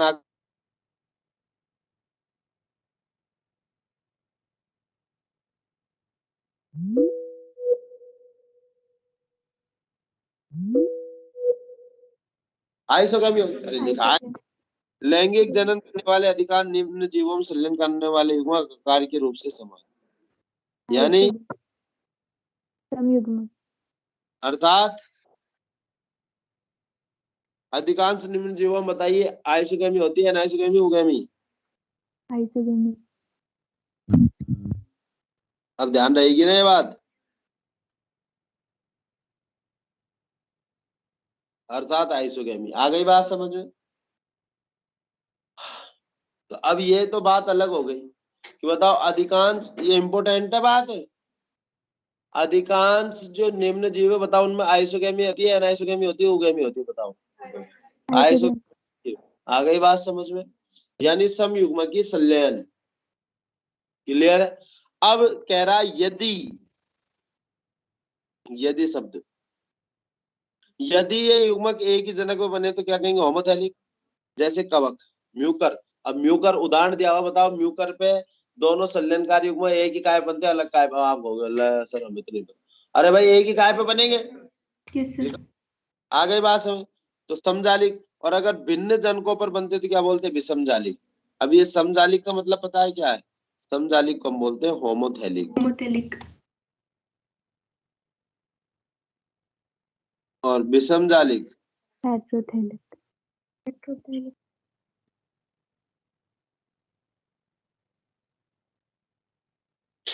बात क्लियर है सबको? आ गई बात समझ में? कोई समस्या नहीं।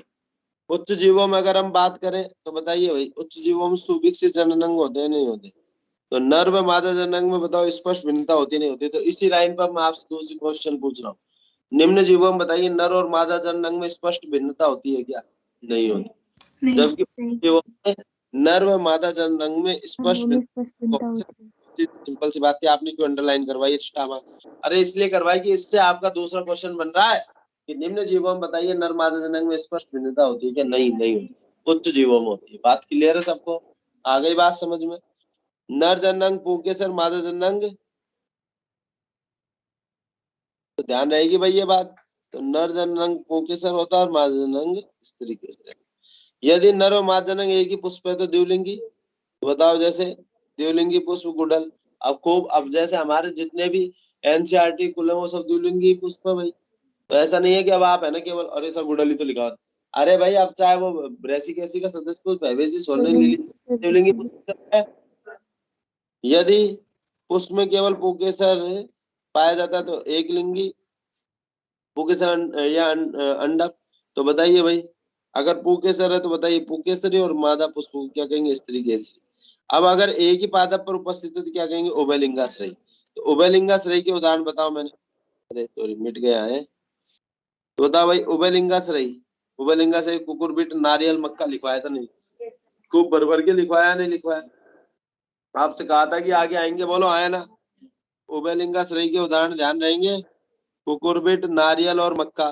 जबकि एक लिंगाश्रयी के उदाहरण बताओ, खजूर, पपीता। बताओ ऐसा कौन सा उदाहरण जो मैंने आपको नहीं लिख पाया हो? ये तो एक रिवीजन कर रहे हैं हम, लेकिन बताओ पूरे ये सारी चीजें लिखवाई है ना आपको? और इसलिए लिखवाई थी कि आपके यहाँ सब यहाँ पे आएंगे तो वो सब एनसीईआरटी में तो पहले से ही पढ़ लो तो अच्छे से याद हो।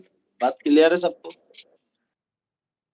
दूसरा देखो भाई, कारा और मार्केंसिया में लैंगिक जनन। अरे यार, कारा और मार्केंसिया में क्या बताओ भाई। कारा में अगर हम बात करें, कुछ निम्न पादपों में भी एक लिंगाश्रयी और उभय लिंगाश्रयी अवस्था पाई जाती है। तो अब कारा में अगर मैं बात करूं तो ध्यान से सुनना भाई, सारी जितनी भी एक एक लाइन है सब इंपॉर्टेंट।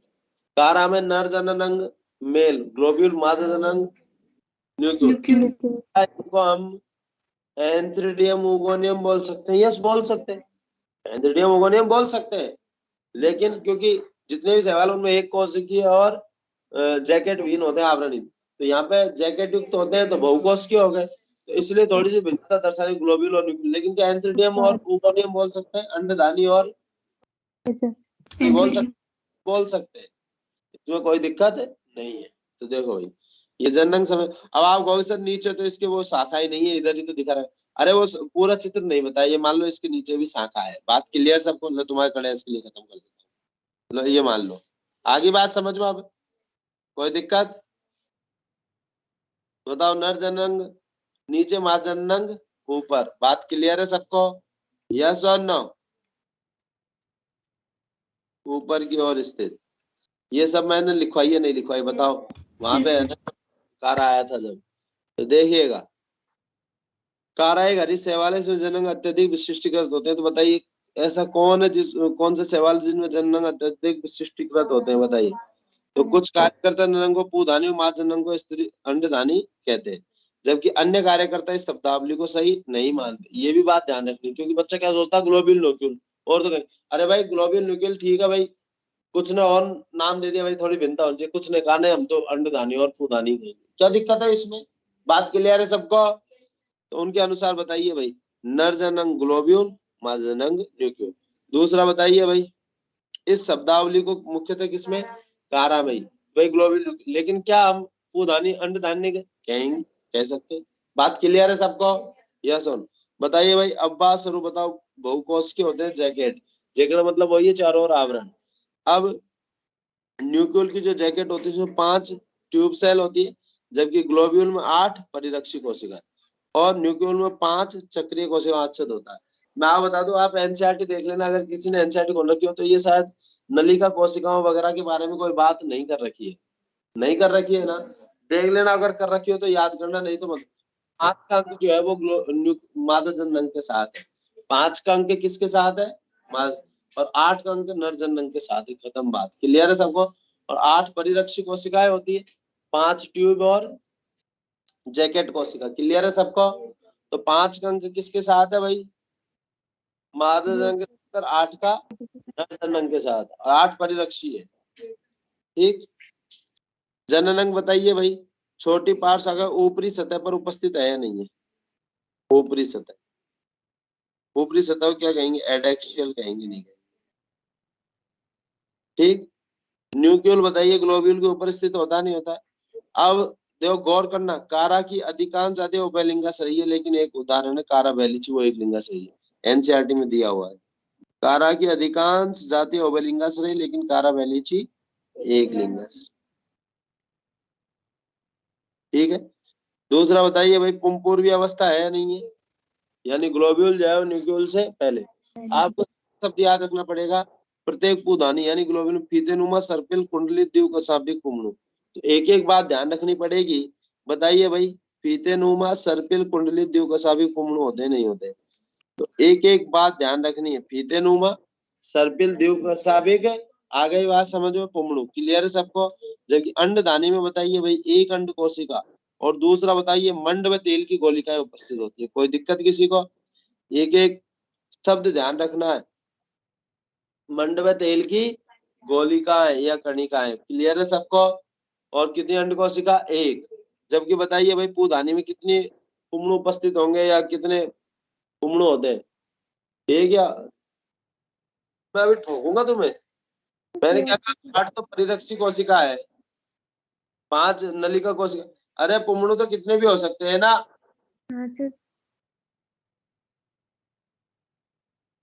तो सही में यार, बोला था होंगे, बहुत सारे होंगे। वो 8 की संख्या तो क्या आती है, वो परिरक्षी। मार्गेन से बताइए भाई, एक लिंगाश्रय है नहीं। अब आपको ये चित्र आपको ध्यान रखने नहीं रखने बताओ, खूब हमने चित्र पढ़े नहीं पढ़े, क्लियर है सबको? तो सुंदर सा दिख रहा है वो माता जनंग स्थित धानी, जिसमें उपस्थित स्थित धानीदार, और ये पूधानी जिसमें पूधानी उपस्थित होगी। ठीक है, क्लियर है क्या? धन युग्मक स्थानांतरण बताइए भाई। युग्मक स्थानांतरण जो है वो किसके द्वारा होगा? तो देखो भाई, 2 प्रकार जन्म होता है, बाह्य और आंतरिक। बाह्य निषेचन जो है वो मुख्यतः जल में ही होता है, तो जल के द्वारा। क्या आंतरिक निषेचन में भी जल के द्वारा नहीं होगा? आंतरिक निषेचन जल के द्वारा होगा नहीं? नहीं सर, क्यों होगा जल के द्वारा? खुद को लेके सोचते हो ये बात नहीं सर। रखते हो? अरे यार बताओ, ब्रायोफाइट टेरिडोफाइट में जो नर युग्मक है पुंगरू वो जल की सहायता से तैर के जल जाने की से, सहायता से जूडियोलॉजी है सर। जिनमें आंतरिक निषेचन होता है, क्या उनमें जल की सहायता से नहीं सर होगा? आपकी आवाज नहीं आ रही। यस सर, आ रही है। आई बात समझ? सर क्लियर है? आपकी आवाज नहीं आई थी सर पहले सच में। ठीक है ना? कोई समस्या नहीं? तो चाहे बाह्य जल की सहायता निषेचन किसमें होता है? अब बच्चा क्या सोचता है? बाह्य, अब बोला क्या जाता है, बाह्य निषेचन मुख्यतः किसमें होता है? जल में, ये बोला। अब वो इस बात को कहां पे कनेक्ट कर देता है? बता भाई, बाह्य जो जल की सहायता कौन सा निषेचन होता है, इस पे कनेक्ट कर देता है। गलत है या नहीं है? अरे भाई कोई सा निषेचन हो, बाह्य आंतरिक होता है, बहुत सारों में आंतरिक निषेचन होता है, लेकिन जल की सहायता नदी को तैरता हुआ जाता नहीं जाता है। हाँ, बाह्य निषेचन मुक्त जल में होता है, ये बात क्लियर है, लेकिन क्या आंतरिक निषेचन जल की सहायता नहीं हो सकता? होता है। लिखो कहीं पे, जल की सहायता से आंतरिक व बाह्य निषेचन दोनों हो सकते हैं। सिंपल सी बात है, जिसको आप गलत कर देते हो।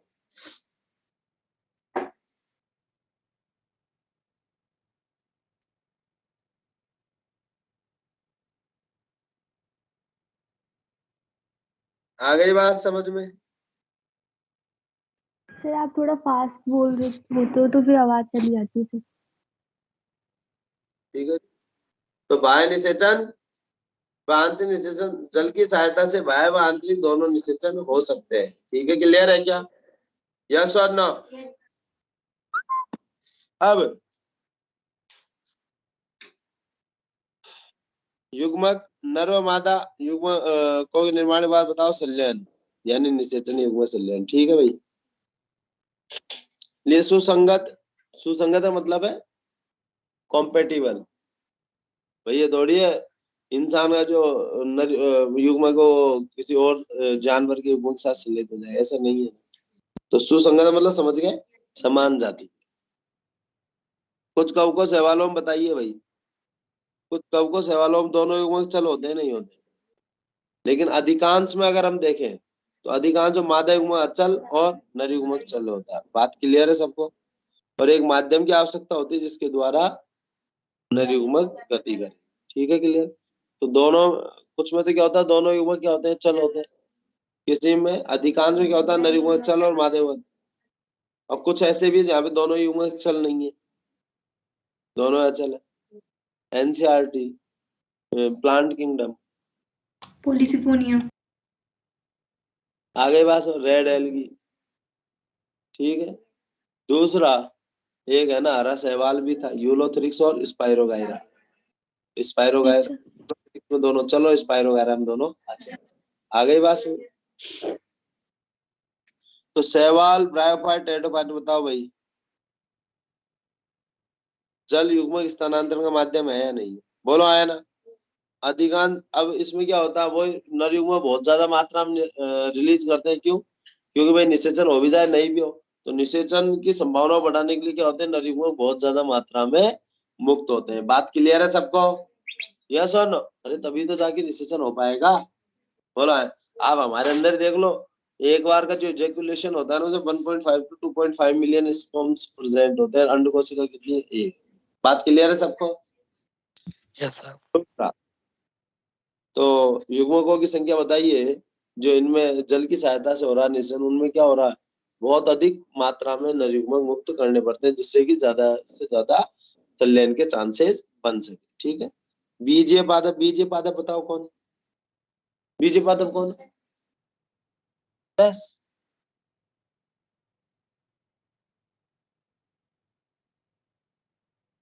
यार तुमने हद कर दी भाई।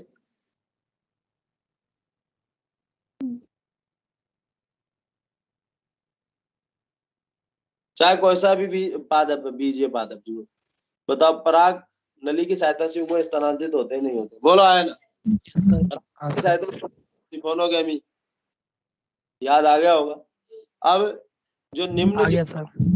साइकस और गिंगो, उनमें नरयुग्मक चल होता है, पक्षमा भी होता, लेकिन उच्च जिम्नोस्पर्म और सभी आवर्त बीजों में नरयुग्मक भी अचल होता है। लेकिन आज चाहे चल है चाहे अचल है, इनमें बताओ किसके द्वारा होता है? पराग नली की सहायता से। सबको तो नर में मादे में दोनों अचल होते हैं, तो किसके संदर्भ में बोला गया है भाई? कुछ साइकस और गिंगो ही तो छोड़ दो, नहीं तो और सब में क्या अचल ही है या नहीं है? तो परागकण नरयुग्मकों के भाग है या नहीं है? और बीजाणु अंड कोशिका होती है। ठीक है, क्लियर है क्या? आ गई बात है? तो बताओ परागकण नरयुग्मकों के भाग। पराग कोश से बताइए भाई, परागकण निकलते हैं और जो है मादा जनक पे पहुंचते हैं, तो उसको हम क्या कहेंगे? उस प्रक्रिया को परागण कहेंगे नहीं कहेंगे? बात क्लियर है सबको? यस और नो?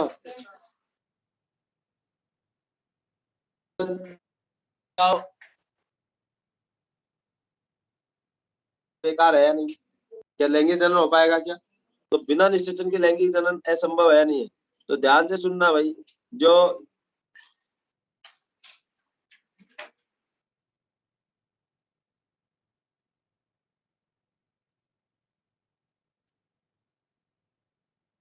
तो निषेचन हो जाए ठीक, और निषेचन नहीं हो तो लैंगिक जनन हो सकता है कि नहीं हो? तो बताओ सबसे अनिवार्य घटना जो है लैंगिक जनन की, वो कौन सी है? निषेचन। अब युग्मक संलयन को पता हम क्या कहते हैं? बताओ निषेचन को हम सिनगेमी भी कहते हैं नहीं कहते? बोलो है। यह दो भिन्न युग्मकों का संलयन होगा तो बताओ इसको एम्फीमिक्सिस भी कहेंगे नहीं कहेंगे?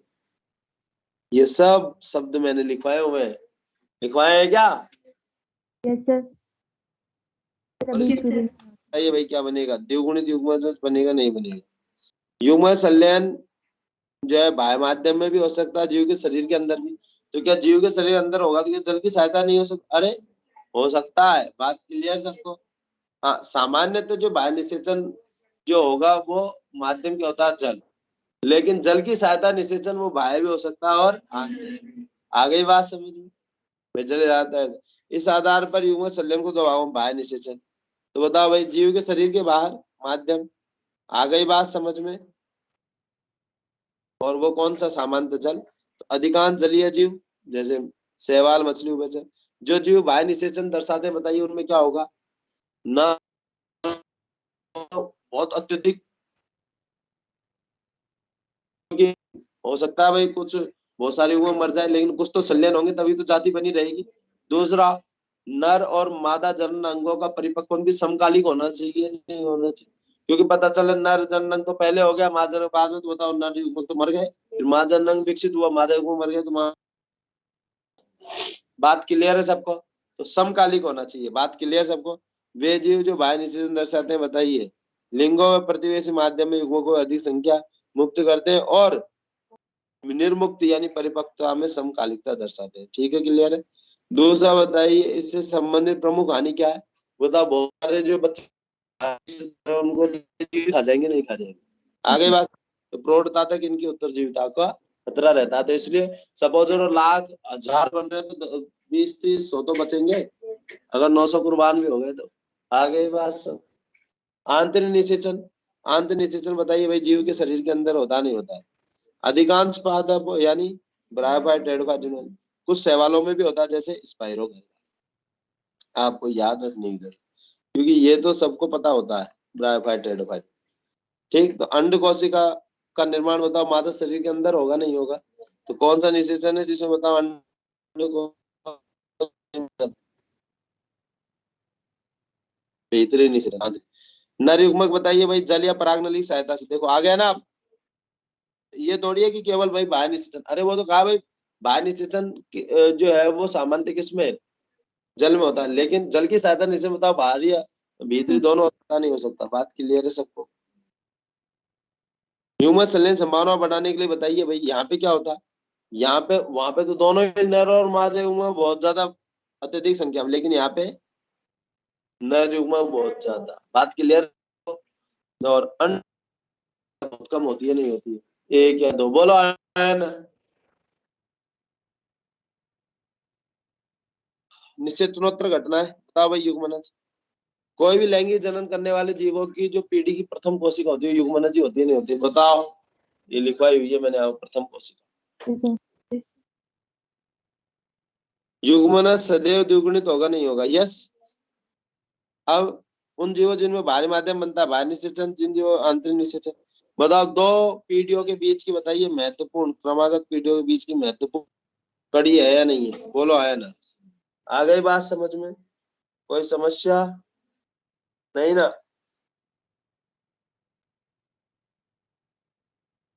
वाइटल लिंक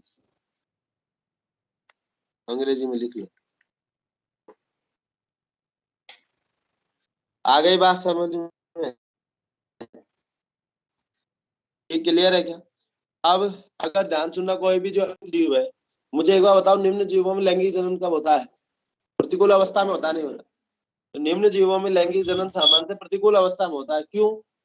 परिवर्तनशील पर्यावरण के प्रति अनुकूलनों के विकास। प्रतिकूल अवस्था में होगा तो युग्मनज की चारों ओर मोटी भित्ति बन जाएगी, नहीं बन जाएगी? बोलो आया ना? और मोटी भित्ति युक्त जो युग्मनज होगा उसको हम क्या कहेंगे? ओस्मोसिस।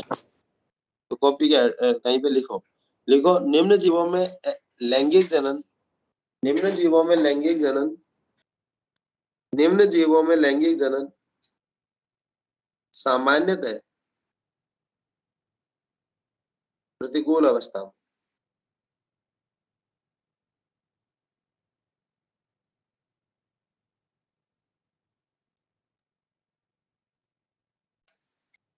सामान्यतः प्रतिकूल अवस्था में, ठीक।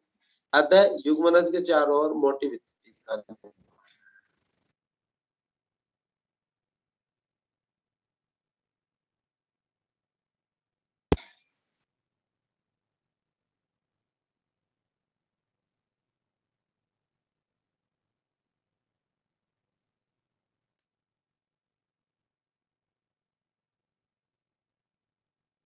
आ गई बात समझ? क्लियर है सबको? बताइए भाई, सभी जीव, सभी बहुकोश के जीवों का शरीर बताइए एक कोश के युग्मनज से विकसित होता नहीं होता? कई सवाल और कब को बताओ, युग्मनज मोटी भित्ति का इस्तेमाल करता नहीं करता है जो प्रतिकूल अवस्था को पार करने के लिए? बात क्लियर है सबको? भ्रूणोद्भव, भ्रूणोद्भव का मतलब युग्मनज से भ्रूण परिवर्तन की घटना। बताओ कौन सा विभाजन होगा? माइटोसिस होगा, नहीं होगा?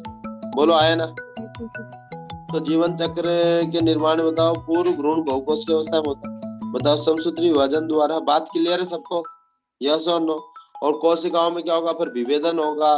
कोशिकाओं में विभेदन से बताओ विशिष्ट आकार, आकृति, कार्य निर्धारण होगा। फिर नए नए, वही आपसे बार बार कहता रहा हूँ, बताओ विभेदन के द्वारा ही तो अलग अलग कोशिकाएं अलग अलग अंगों का भाग बनती जाएंगी और वो अपना अपना कार्य करेंगे और जीव की काय बनती जाएगी। बात क्लियर सबको? तो कोशिका में विभेदन विशिष्ट स्थानों पर होता है, ये सब बात करें। उसके बाद हम युग्मनज से भ्रूण विकसित होता है अंडाशय से। ठीक है, क्लियर है क्या? आ गई बात समझ में?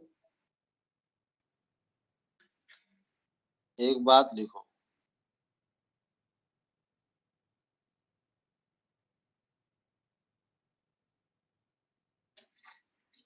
अगली पीढ़ी की जो प्रोजिनेटर जो कहा जाता है, किसको कहा जाता है? प्रोजिनेटर मुझे हिंदी में मिलेगा। भ्रूण को ही तो कहा जाता है, बोलो है ना? एस से तो सीड है और पी से एरिका, ठीक। तो अगली पीढ़ी का प्रोजिनेटर कौन है? भ्रूण।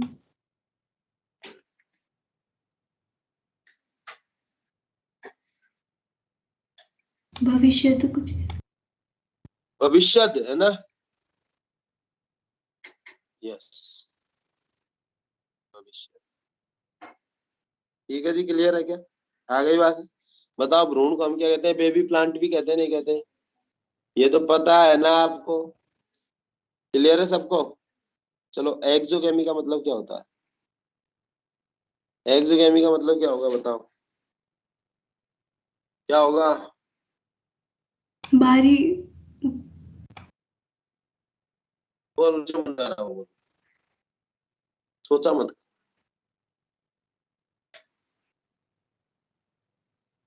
बाहर की उजामिल का बनना। बाहर भीतरी संलयन और बाहरी क्योंकि ये टर्मिनोलॉजी देख के ऐसा ही लगता है हर कोई स्टूडेंट यही कहेगा, ठीक है? जो क्वेश्चन है तो देखो भाई,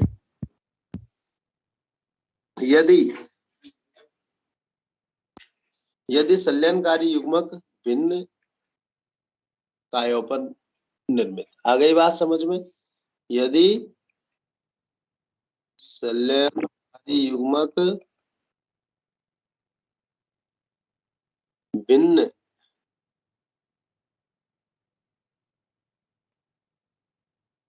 कायों पर निर्मित, आ गई बात समझ में? क्लियर है सबको? तो बताओ इसको क्रॉस फर्टिलाइजेशन भी कहेंगे, नहीं कहेंगे?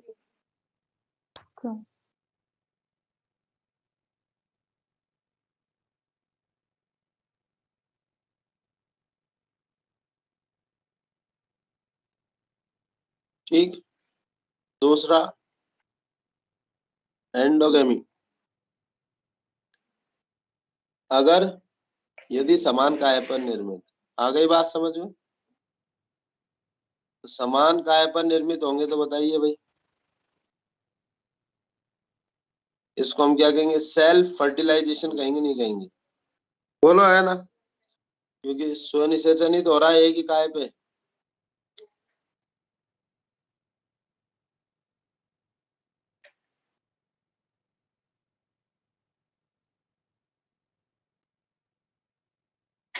ठीक है जी, कोई दिक्कत? दूसरा देखो भाई, फल के विकास में बताओ, बाह्यदल दल पुंकेसर से प्रतिकार समान करते हैं, विघटन पश्चात बताइए आधे स्तर पहुंच जाता है और नहीं बात। तो ये कहानी तो पता ही है ना, इसके क्वेश्चन सॉल्व करना और जहां भी डाउट आए वो पूछना। मैं अगली पीडीएफ नहीं भेज रहा हूँ आपको, साथ साथ क्लास में करवाएंगे उसको, ठीक है? क्लियर है क्या? कब है आपका टेस्ट? 9 तारीख को टेस्ट। क्या एमटी के चक्कर में फंसे हो?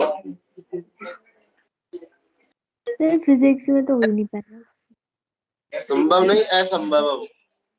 एक तो हो सकता है, एक हो ही नहीं सकता। वो नहीं, यहाँ बहुत बड़ा कर लिया और 10 दिन